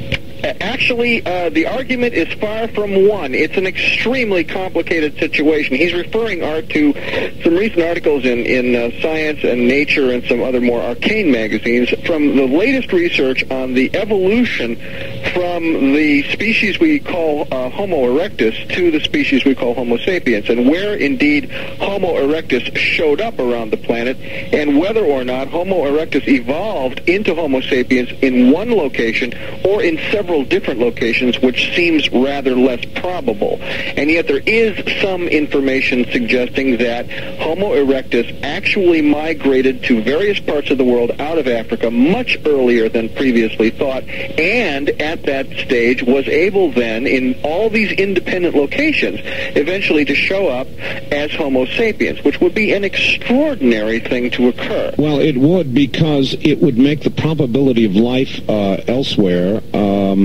greater, would it not? In other words, let me get it straight. Are you saying that it came from one central location and migrated to other locations, or that it developed along simultaneous lines at several points? Well, it's actually both of what you said. But here's the thing. There has long been a theory that our species evolved in Africa and then migrated to many parts of the world, yes, or that there were successive waves of migrations, so that, for example, Homo erectus, a predecessor of ours, evolved in Africa and then moved out into various parts of the world, showed up in China, showed up in the steppes of Russia, and so forth. And then the old theory continues that the Homo erectus continued to evolve in Africa until it achieved the status of Homo sapien, and then Homo sapien moved out of Africa into other places, and eventually, when it showed up in China, when it showed up in the steppes of Russia and Western Europe and so forth, just killed off the native populations of Homo erectus. Well, maybe, but maybe not. New information suggests that Homo sapiens showed up in places like China much earlier than we thought, giving rise to the possibility that it evolved there. And that is a whole new ball of wax. That's very exciting. Huh? Yeah, and what it says is that we, first of all, we really don't understand the evolutionary curve that led to our species. It would appear, for example, that Homo sapiens came on the scene rather suddenly, earlier than we thought, and without what we normally would call enough time to get to our very advanced state, if you want to call us advanced, but we're certainly advanced over Homo erectus. The question is, how did that jump occur? Now, there are people who say it occurred not as a natural consequence of evolution here on this planet, but as a process that was pushed by the intrusion of alien geneticists, if you will, genetic science from off-world. Now, that, again, I come back to this concept. We're talking now, we're way out on the lunatic fringe of UFO research. I admit that. I think that we have very little evidence in support of this, but at the same time, we have huge conundrums that have no easy answer. Is it possible that Homo sapiens is, at least in part, the product of genetic engineering? And the answer there is, well, doggone it, just maybe the answer is yes, and we have to take that seriously. Now, for example, if we go back to the Sumerians, as I talked earlier. I'll tell you something, Michael. 100 years ago, we'd have burned you for that. Yes, indeed. And, 100 years from now, well, they might burn us for that. They might. We are facing there's a very serious religious challenge here, Art. All right, there are also a million calls, Michael. We've got to get to them. On the wild card line, you're on the air with Michael Lindemann. Hi. Yeah, it's KFDR Fairbanks. Fairbanks, Alaska. Yes, sir. Yes, I'm wondering if maybe the Sphinx that he wrote it during the Great Flood of Noah's day, and if maybe or not the people are being prepared for what the Bible calls a strong delusion, where when the Christians are raptured, perhaps people will be told that UFOs took them. All right. Thank you. Want to tackle that one, Michael? Well, I will say this. Not only the Christian religious tradition, but other religious traditions around the world point to this time, or a time very near this time, as a time of tremendous upheaval and tremendous change. It is one of the great curiosities of prophecy from around the world. Yes. That this is a time that the prophets pointed to. And it is possible to interpret the rapture that is described in John's Revelation as possibly an alien event or a UFO event. Now, I realize the Christians don't want to interpret it that way. This is a pre-recorded, previously broadcast program. I'm not taking issue with that. But I will say that we may see some extraordinary occurrences in the years ahead, and for some people of religious conviction, it will have the appearance of the fulfillment of prophecy. Boy. All right, on the wild card line, you're on the air with Michael Lindemann. Hello. Hi, Art. Kevin, KEX, Portland. Portland, yes. Yeah, Mike, I heard when Art described your biography that you went to divinity school at Berkeley. That's correct. And I was just wondering, like the last caller, a little bit more on your perception of how this relates with, I don't know what religion you are or anything else, but how this relates with your morality or... Yeah, if you could just delve into that a little bit. All right, or your theological background. What kind of clash has occurred for you there personally, Michael? Well, I must tell you in all honesty, it has not confronted my personal theology very much. I would like to say on behalf of all people of religious conviction that whatever we may learn about the truth or the activity of alien intelligence, it will not, in my view anyway, challenge one bit the basic suppositions of a divine creation or a divine creator. I have my own personal convictions about that, and I have not heard a single thing anywhere in the UFO research data file that has challenged that for me. However, I do think we have some belief systems on this planet which are going to be sorely challenged, and we're going to have to be very, very careful in how we interpret these events. We're going to have to, first of all, we have to recognize that if there is a God, and I personally believe there is, then the only God that makes sense to me is a God whose imagination is vastly larger than my own. And the possibilities that God may bring forward are possibilities which dwarf my capacity for understanding. And I do not want to stand up and say, that can't be because my God would never do such a thing. Michael, could we be chasing our Creator? We could be in a sense. But I want to be very careful about that, too, because, if we, Art, went to another planet that had only primitive life forms or no life forms, one of the things that we might think of doing would be to see if we could get life to grow on that planet. If we are talking now about going to the planet Mars, which is supposed to be a dead planet, although there may be evidence to the contrary, if we went to that planet, we would set about to terraform that planet. That's already in the written plans, Art. If we went to Mars, we would try to make that planet a living planet after our own image. It is not the least bit inconceivable that other beings far in advance of ourselves came here and did the same thing. But that would not obviate the question of God. It would only say that we are part of a very large community of intelligent beings who are very much like us and run experiments like we do and may have moral issues like we do as well. All right, Michael, hold on just one moment. We'll come right back to you, and when we do, I'm going to ask you about the next, to me, obvious question with regard to Mr. Richard Hoagland. His discoveries not just on Mars now, but on the moon as well, with some remarkable photographs. Back now to Michael Lindemann. Michael. Yes, sir. Richard Hoagland, I've been in close contact with him lately. Mm-hmm. Some incredible discoveries on the moon. I know that you have a computer. I don't know if you've seen any of the gift pictures of the moon structures yet, but if you have, what are your comments? Well, I had the pleasure of seeing Richard's presentation in Los Angeles a few weeks ago. So I've seen his photos. I want to say, first of all, I think Richard is a real pathfinder. He's a real groundbreaker. I don't agree with everything he says, but I have respect for his courage in bringing forward these ideas.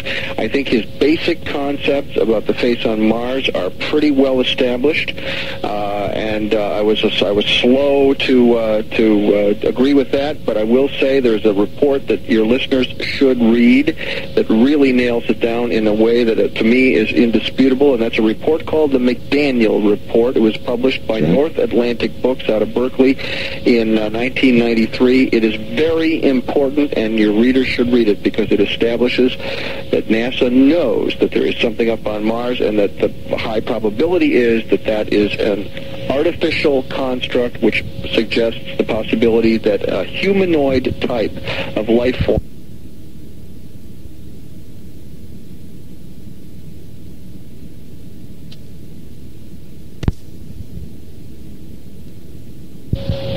Richard Hoagland's analysis there, of course, is nowhere.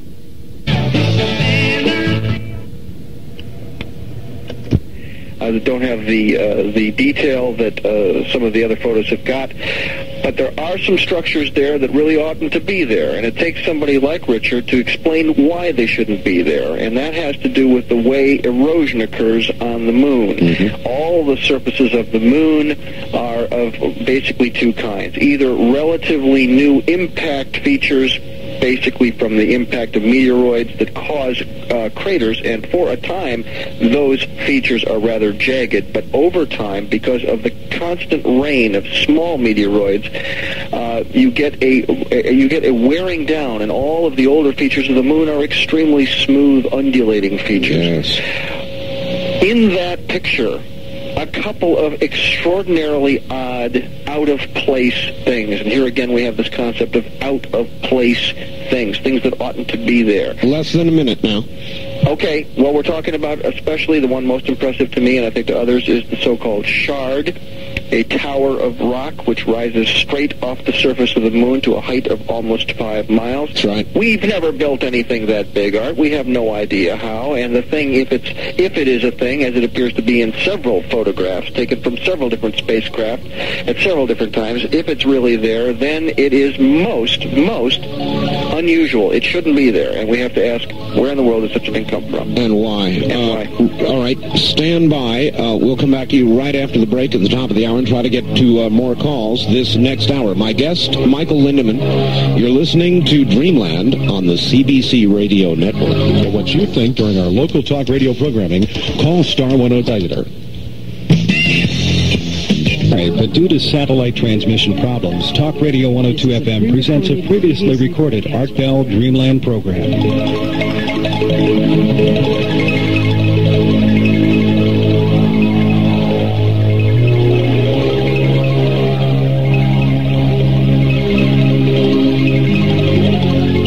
The Kingdom of Nine. We continue with your calls on Dreamland with Art Bell.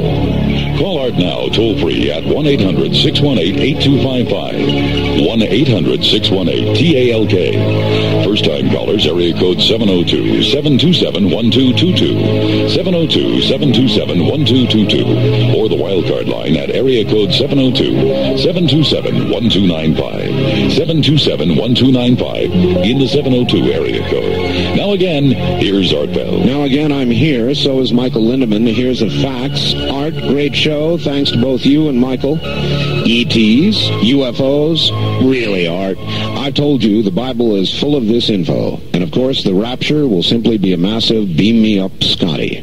And under the category of ask and ye shall receive with regard to red mercury, somebody sent me an entire article that's going to bear some examination entitled Red Mercury. Is there a pure fusion bomb for sale? And so I'm going to do a little reading on that, several pages here. 3 pages, my fax limit, by the way.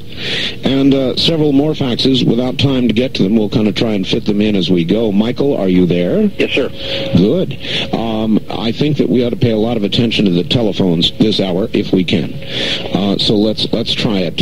On the toll-free line, you're on the air with Michael Lindemann. Good evening. Yes, sir. Did this have...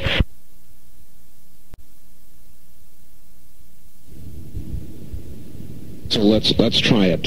On the toll-free line, you're on the air with Michael Lindemann. Good evening. Yes, sir. Did this have... I'm from Wisconsin. In Milwaukee, and one night, everybody in Milwaukee saw this one UFO going over the city. It was like it was playing a joke, but me and some friends of mine were given some papers. Do you remember Stephen Schwartz's experiments with the Navy? When did you see this UFO? 72 or 73, I think. All right. And you say everybody in Milwaukee saw it? Was it? Yes, it was. They were all talking about it on the air, and because I remembered how Dr. Heineck told us how to judge how far it was by our thumb. All right. By holding your thumb up, I guess, huh? Michael, there have been a lot of sightings like this, like the one she talked about in Milwaukee, where massive numbers of people have seen something. Is that part of the great body of evidence that leads us toward the inescapable conclusion that they are here? Well, Art, I would have to say it is. It's very interesting. First of all, for this caller, just to know, I was born and raised in Milwaukee, Wisconsin. Sad to say, I left in 1967 and didn't hear about the great Milwaukee UFO sighting of 1972. So if she has any newspaper clips, I'd love to have them.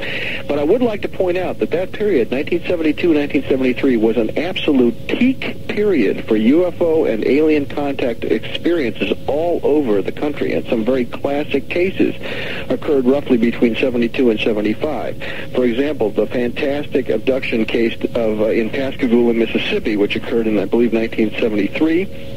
The Travis Walton abduction, which occurred in 1975. Lots and lots of other events which occurred all around the country. Of course, Linda Howe would point out that period of time was a very hot time for abductions around the country. The mid-'70s is one of the peak periods for that.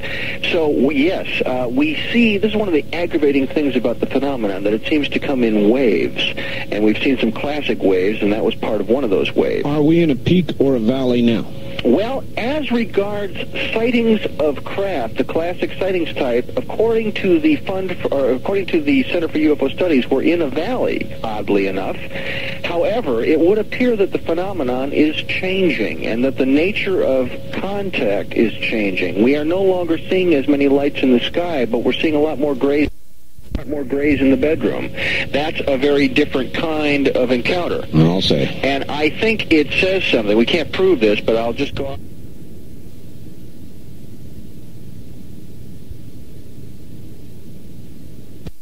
They have to do something. But second of all, I think the aliens have something to do with it. They are modulating a process. And I think that they have shown us lots and lots of lights in the sky for a couple of decades. You know, back in the 60s, it was very unpopular to even mention that there might be somebody on board, for crying out loud. You know, you were a bit of a lunatic, even in UFO research, if you said, well, what about the people who are driving the thing? And that has, of course, changed a lot. But it wasn't until the mid-'70s that we started to get comfortable with that. And now, of course, come the mid-'80s, we're comfortable with the idea, well, comfortable is not quite the right word, but at least we're getting used to the idea that there may indeed be beings who are coming and meeting us, experimenting with us, if you will. We are conversant with the idea. In other words, because of all the programs, sightings, contact, the one coming on Roswell, programs like that, we're beginning to get to be conversant with regard to the idea. That is correct. All right. Wildcard line, you're on the air with Michael Lindemann. Hi. Good evening, Art. John from Richland. Richland, Washington. Yes, John. The facts on Red Mercury, I just sent you that. Oh, great. Thank you. What I wanted to say was it's a cheap man's way of making neutron bombs. And the stuff really does exist.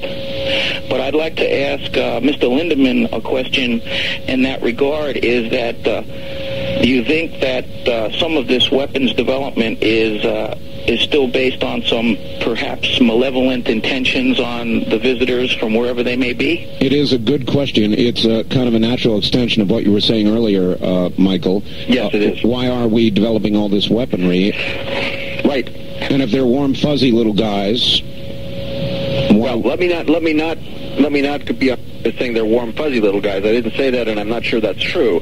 I would say there's a diversity of types probably present, and that some of them don't pose a threat, but some of them possibly do pose a threat. Certainly back in the 1940s and early 50s, our government, that is to say the secret faction that was dealing with this information, was quite convinced that we were dealing with some kind of an invasion, and they wondered if there was a military response.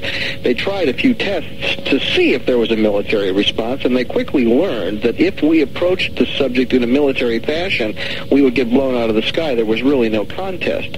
Recently, a military man said to me that they stopped interpreting it as a military problem quite a long time ago for the simple reason that there is no military response. That does not mean there isn't a military problem, but it does mean that we are not properly positioned to take a military action which actually gets results we want. And therefore, it's a different problem. Therefore, it's a getting used to it problem. It's a handling the social perceptions problem. It's perhaps a diplomatic problem. There are people who think we're in diplomatic contact. I can't prove that, but I have heard some stories which I think may be true. So we're faced here with, what do you do if you are up against overwhelming odds if you are not only the military of some, little third world republic, but you are actually, you are the combined military of all the superpowers on Earth. You have all the guns and all the money, and there isn't a clue. There isn't a chance. Well, I know this. I wouldn't I'll go up to Michael Tyson and threaten to punch his lights out. Mm-hmm. And I guess it's very similar. You don't take a military attitude towards somebody who can... That's right, who laughs at you and then squashes you down like a bug. That's exactly right. Exactly. That's the problem. Now,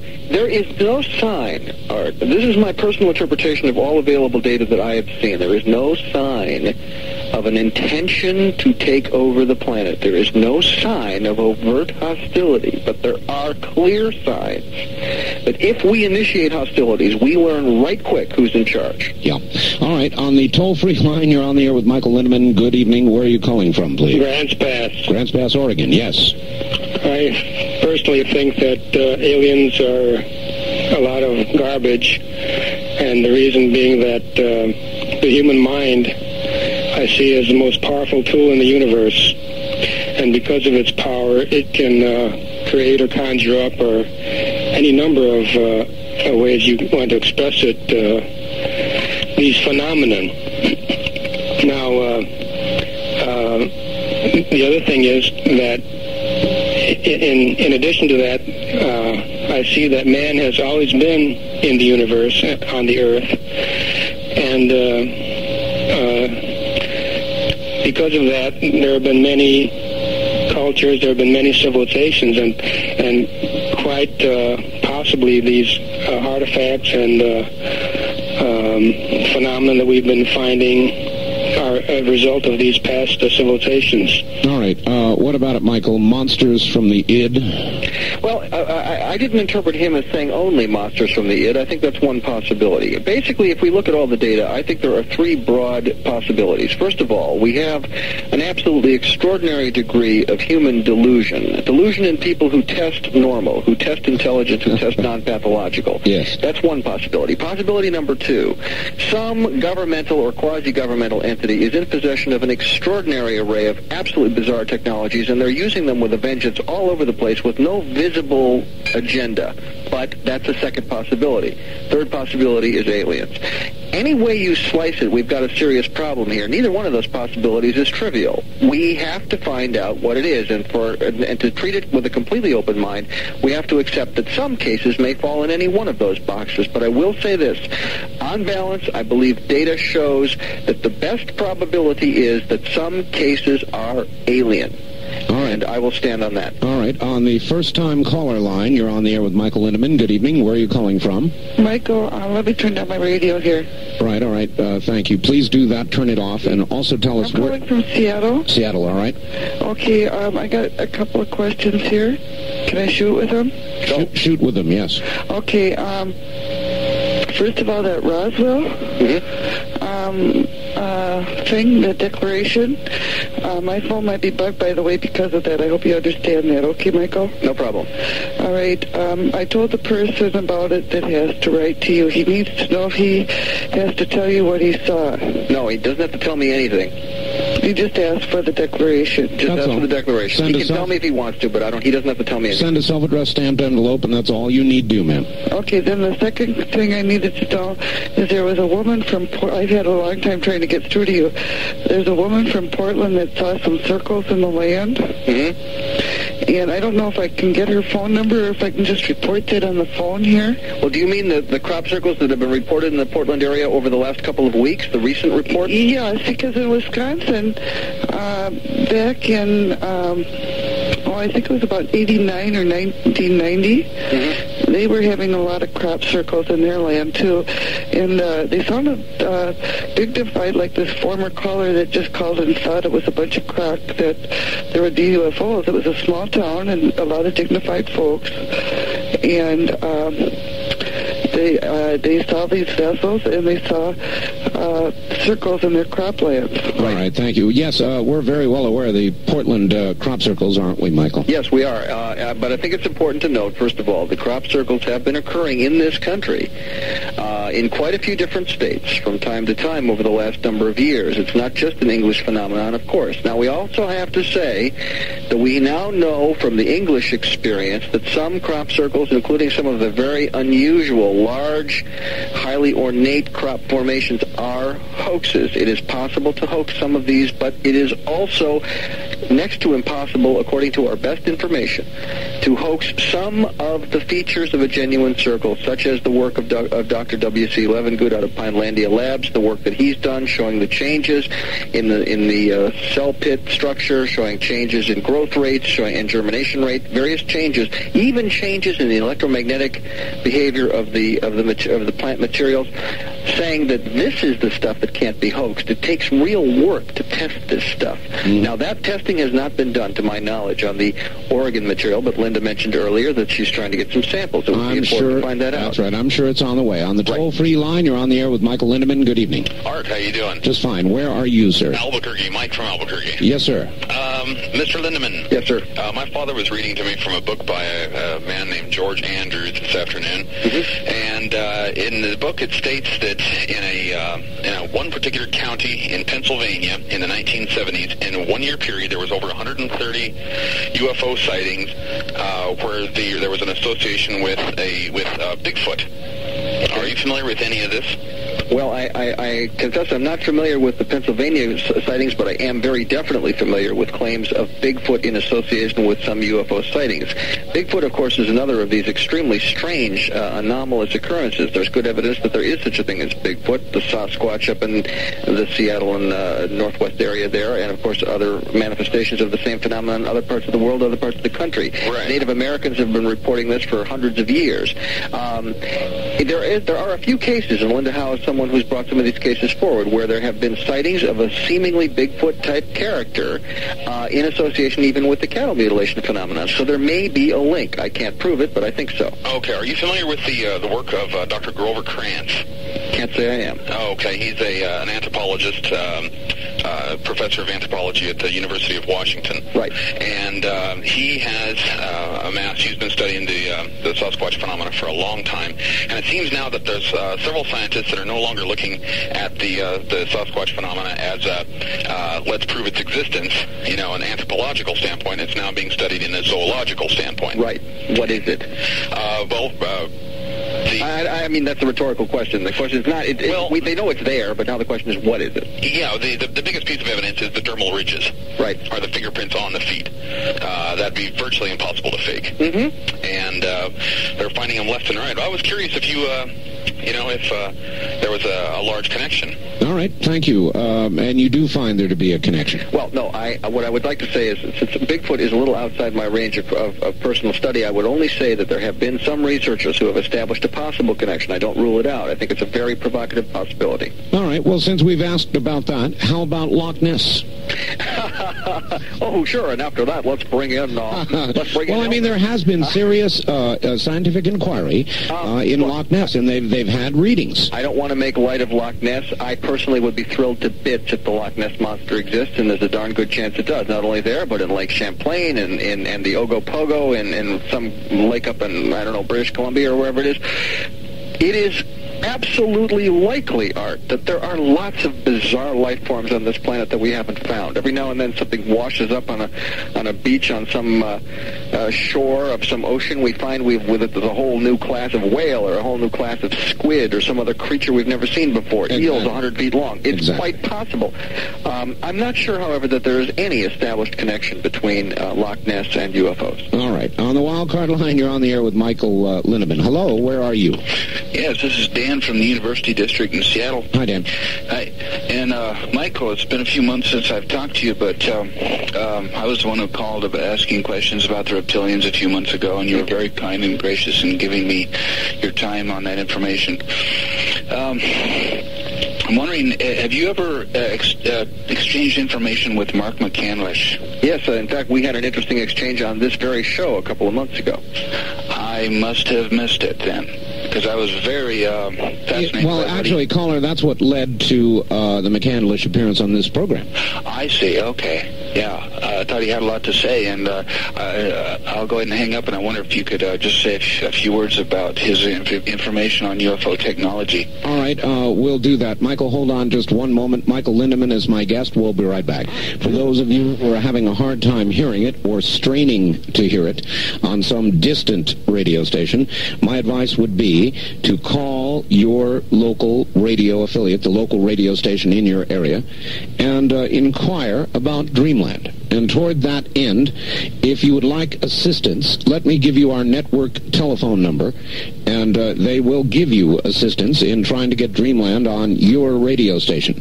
It is area code 503-664-8829.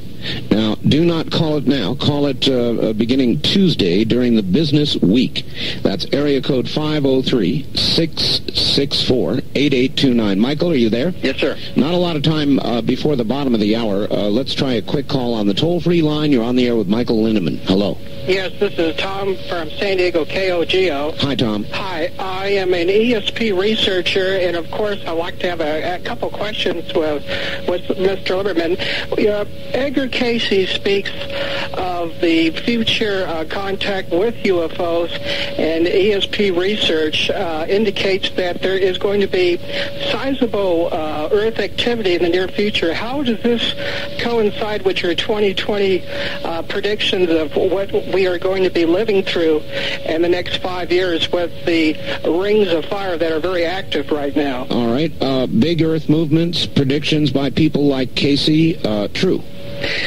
Well, what I can say is that there is no geological precedent that we know of for the kind of Earth changes that have been predicted by some people. For example, Gordon Michael Scallion, who firmly believes that the western third of the United States will simply be inundated. That's right. I am not in any position to say these people are right or wrong. What I will say is that the probability that they're right is extremely low unless something absolutely unprecedented occurs on this planet. Which is, of course, what they're predicting. That is exactly what they're predicting. I have to work from known information, known trends, and I would have to say that in my view, the likelihood of Earth changes on that scale is extremely small. On the other hand, we know that the West Coast is a sitting duck for major earthquakes. No question. I live in Santa Barbara.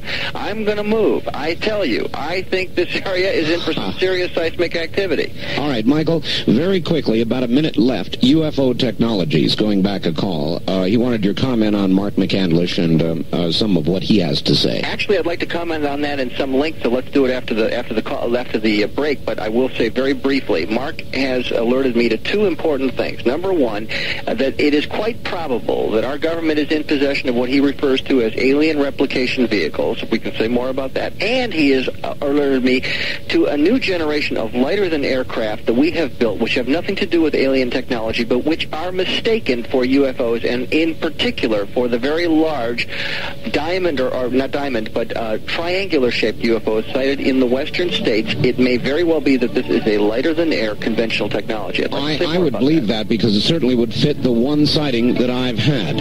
We will also give you the address again. Get a pencil for the Roswell Declaration when we come back. So get a pencil and a piece of paper and get ready. This is the CBC Radio Network and Dreamland.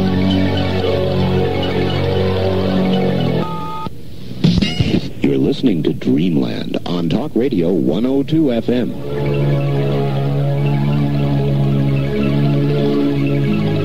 From the Kingdom of Nye, you're hearing Dreamland with Art Bell.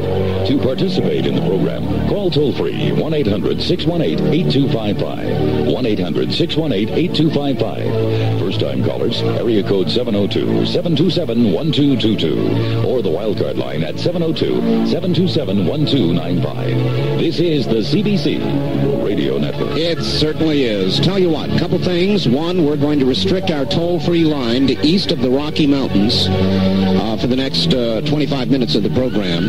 Remember, only those of you east of the Rocky Mountains on the toll-free line at 1-800-618-8255. East of the Rockies only.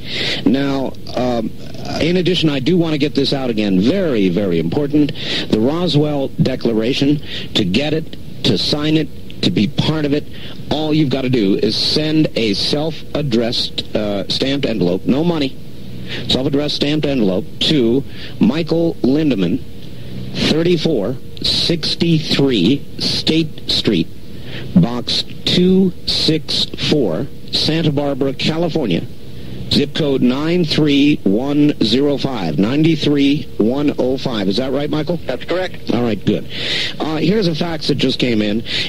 When Michael Lindemann mentioned the newly discovered age of the Sphinx, he must have been referring to the show broadcast a few months ago called The Mystery of the Sphinx. In the show, it was also reported that a new chamber had been discovered at the base of the Sphinx, as had been predicted by Casey. Unfortunately, the process of getting permission to open that chamber was being met with resistance from the Egyptian bureaucracy. Please ask Michael if he has any information on whether there's been any progress in this area.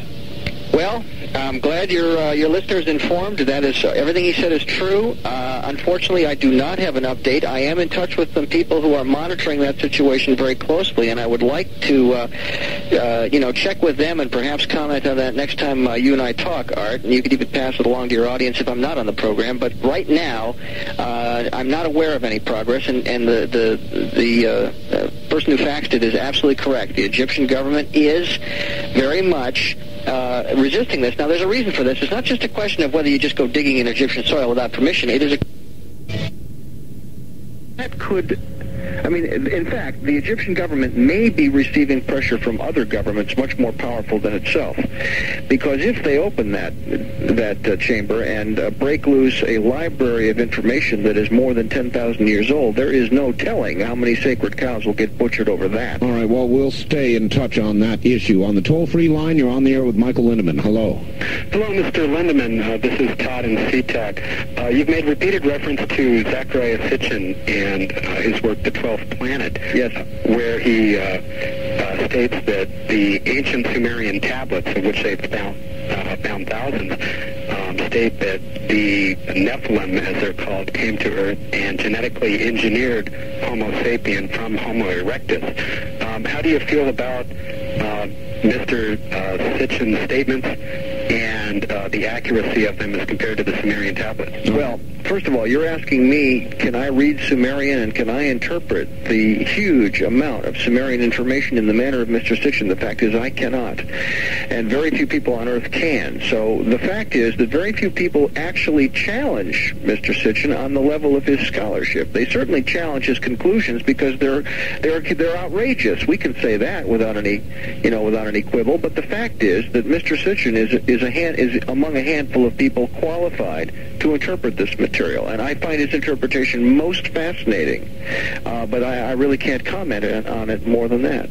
All right. On the toll-free line, you're on the air with Michael Lindemann. Good evening. Where are you calling from? St. Louis. St. Louis, yes, sir. Mr. Lindemann. Yes, sir. During your talks, you mentioned the continuity of government program. Yes. I have a question. Your partner, Ralph Steiner, in a radio show on the Pacifica station of Berkeley a few years ago, showed military alien collaboration similar to Bob Lazar. Could this be a major reason for the continuing cover-up? Well, if it were happening, I would say that would be a very cover-upable kind of fact, okay? Now, I can't say it's happening, but I will say that certainly the United States has built enormous underground bases. Whether there are aliens in them or not remains to be seen. However, I would like to point out a new book that will not necessarily be well known to your listening audience that I think is very important. It's called Taken, and it's subtitled Inside the Alien Human Abduction Agenda. It is by a woman named Carla Turner, and by the way, Carla would make a fine guest for a future show. Carla is a PhD professor, herself an abductee, as is her husband. She has written a book about 8 people, 6 of whom believe there were human beings working in some cooperative fashion with alien abductors. This, of course, is an extraordinary claim, but Carla is no fool. Michael, can you get me contact information? I sure can. All right, good. Good. We'll look forward to it. She sounds good. On the toll-free line, you're on the air with Michael Lindemann. Where are you calling from, please? Hello? Yes, where are you, sir? Oh, Raleigh, North Carolina, listening on WCRY, UK Arena. Very good. I have a question for your guest. This harks back to a comment that someone else had made earlier in the show regarding the differences of opinion, let's say, among the UFO research community. Recently, I read Jacques Vallée's book Revelations, in which there's virtually no one in the ufology research area that doesn't come away with a bloody nose. Everyone from John Lear to Bill Cooper to Major Kehoe, everybody else. Vallee is considered the preeminent ufologist in the world today, and yet reading his book Revelations, you come away, his basic thesis is that much of the ballyhoo about UFOs and abductions and so forth is part true. There's something going on out there, but much of it is generated by the military intelligence complex, and they've so well infiltrated and co-opted the research efforts that it's hard to tell anymore who's telling the truth, what's manufactured.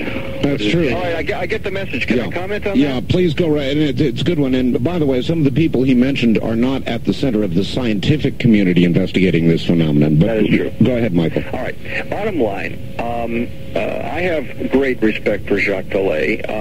Jacques Vallée is an important, you might say, and almost a dissident voice in UFO research today, but he operates at an almost unique level of subtlety.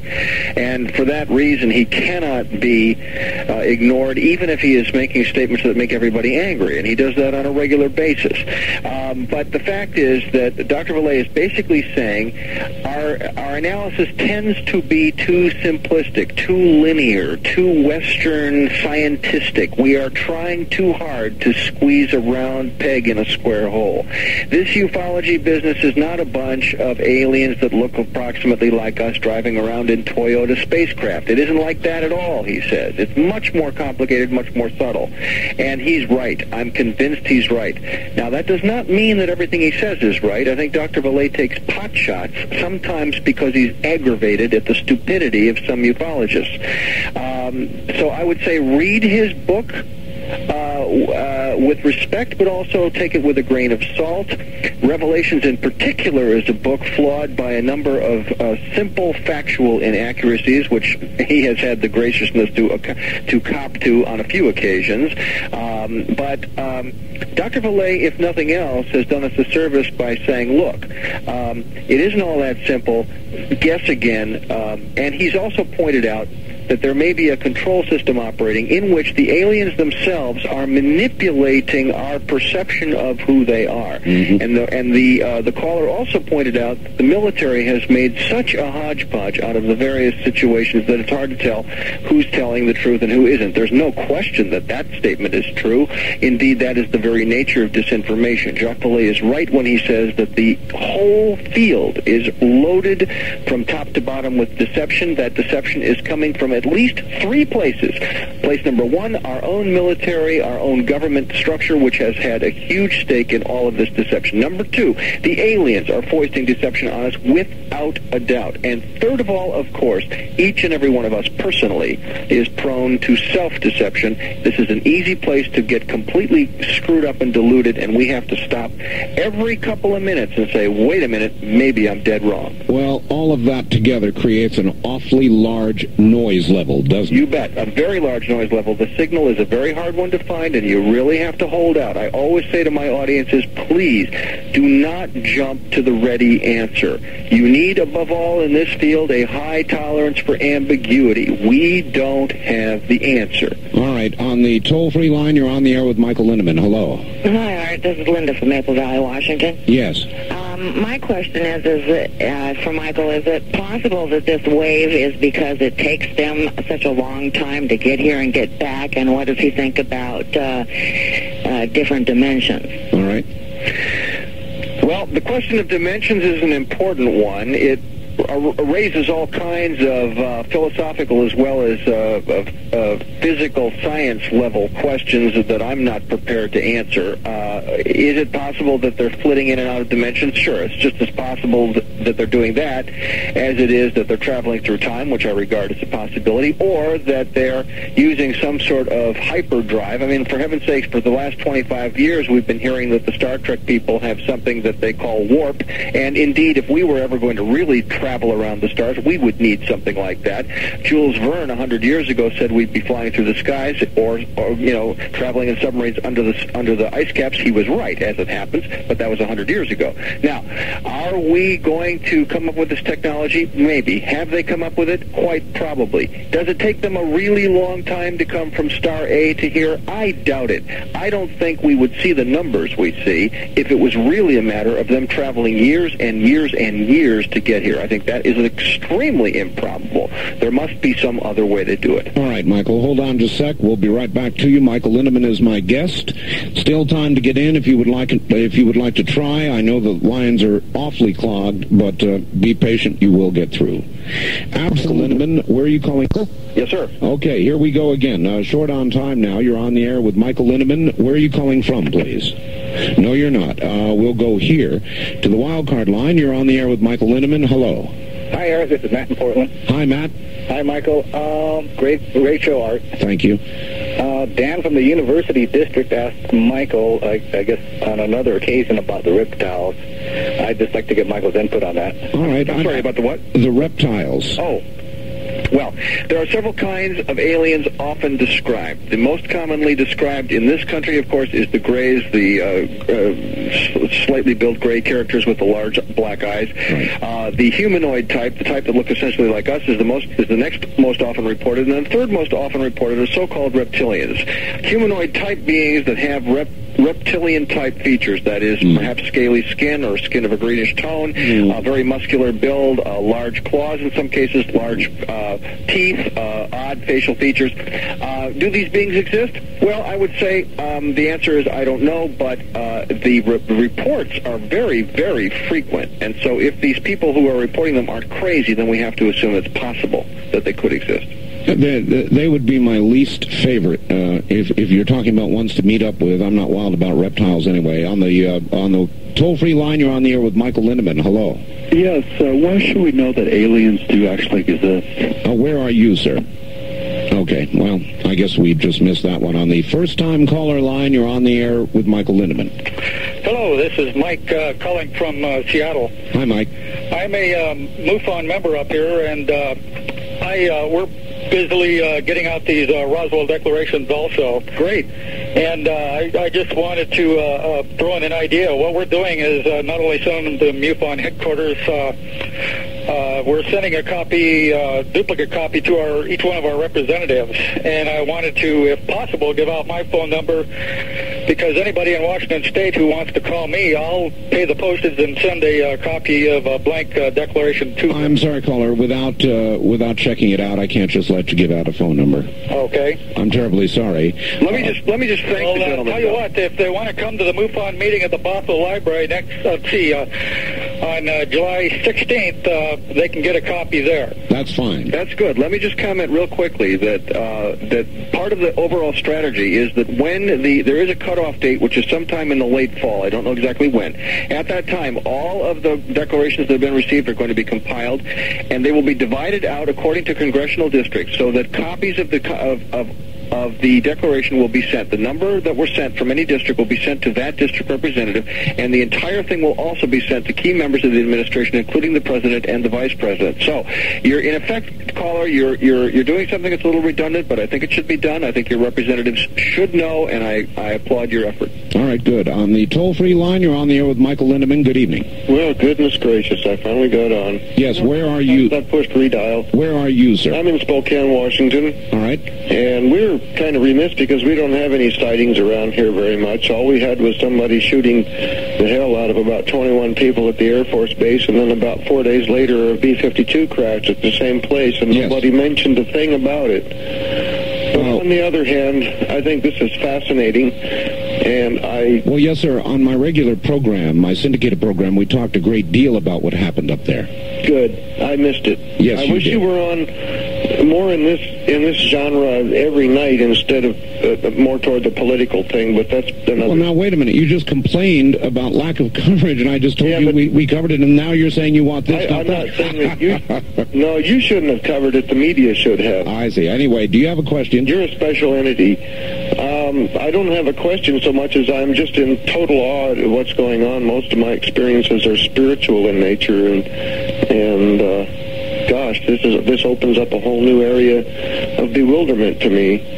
What can we expect in the future? I mean, is this the strange goings-on in the sky that we're not supposed to look at that's described in the Bible, or what? All right, there is a good question. There's a good question. Well, I think we touched on that earlier. There are, of course, many prophecies from the Bible as well as other scriptures around the world indicating this is a very special time. There may be events that occur over the next couple of years that have the appearance of the fulfillment of prophecy. I believe we are going to gradually, we are, as I said earlier, coming of age in the cosmic neighborhood. We are learning that we are part of a very broad, very diverse neighborhood of cosmic intelligences. Many of these beings do not look like us. Some seem to look rather like us, but we're just getting to know the neighbors, and we, in fact, are the new kids on the block. It's going to be a very interesting time. Yes, it will. On the toll-free line, you're on the air with Michael Lindemann. Hello, where are you calling from, please? Southern California? Yes, sir. Hi, I had two questions. The first one is about the planet Jupiter and the impact of the comet Levy-Schumacher that's supposed to be... Shoemaker-Levy 9. Right. The remnants of it. Yes, good question. And, of course, you know, what sort of activity may we expect to see from here on Earth or up in the sky? All right, thank you. We're going to have to hold it there. We're so short on time. Shoemaker-Levy 9, the impact of the pieces. Well, as Linda said earlier, the impact will begin approximately July 16th. This is considered to be the greatest astronomical event of the century. Every telescope that is available on Earth will be looking at it. And, of course, we also have the Galileo spacecraft out near Jupiter right now that is going to try its best to take a look at it. Part of the problem is that the events are occurring on the back side of Jupiter with respect to our vantage point. However, interestingly, the impact points are only approximately 10 minutes away from the horizon because Jupiter turns very fast. So they're hoping that they're going to see very large amounts of residual light and other manifestations of energy. They are calling these impacts the largest explosions that have ever occurred in recorded history inside of our solar system. Now, what will that mean on our planet? It ranges from, depending on who you ask, it won't mean anything at all except a darn good astronomical event, out to predictions by some people who may be a little bit shrill in their notions that this could have very large, even catastrophic events, that it could precipitate, for example, Earth changes. People think that this may be a trigger. I frankly strongly doubt that scenario.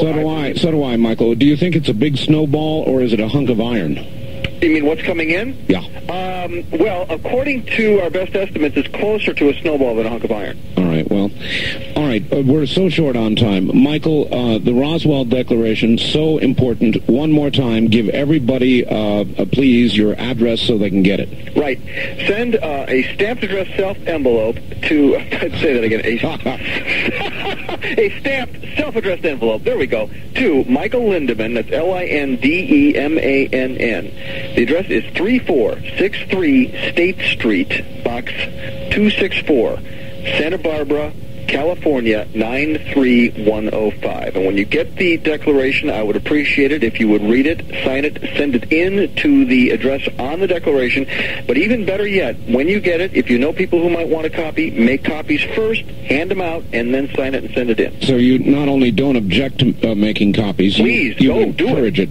And what about people who will make copies and then fax it to other people? Is that legitimate as well? I see no problem with that. Make sure that they get both sides. however. It's a two-sided document. All right. Michael, we're out of time. That's it. Another wonderful appearance on the program, and of course, we will have you back again. Thank you so much, Art. It's been a blast. And if you get a chance to supply me with contact information on Carla Turner, I'd sure love it. I will do that. Michael, happy to. Michael, thank you. Thank you, sir. Take care. Michael Lindemann, and I'm sorry, everybody, there is never enough time on this program. There is never enough time. If you would like a copy of this program or any Dreamland program, the number to call is area code 503-664-7966. Once again, and you can call it 24 hours a day. The magic number is area code 503-664-7966. They will get you a copy of any Dreamland program we've done since the inception. Thank you all. Good night.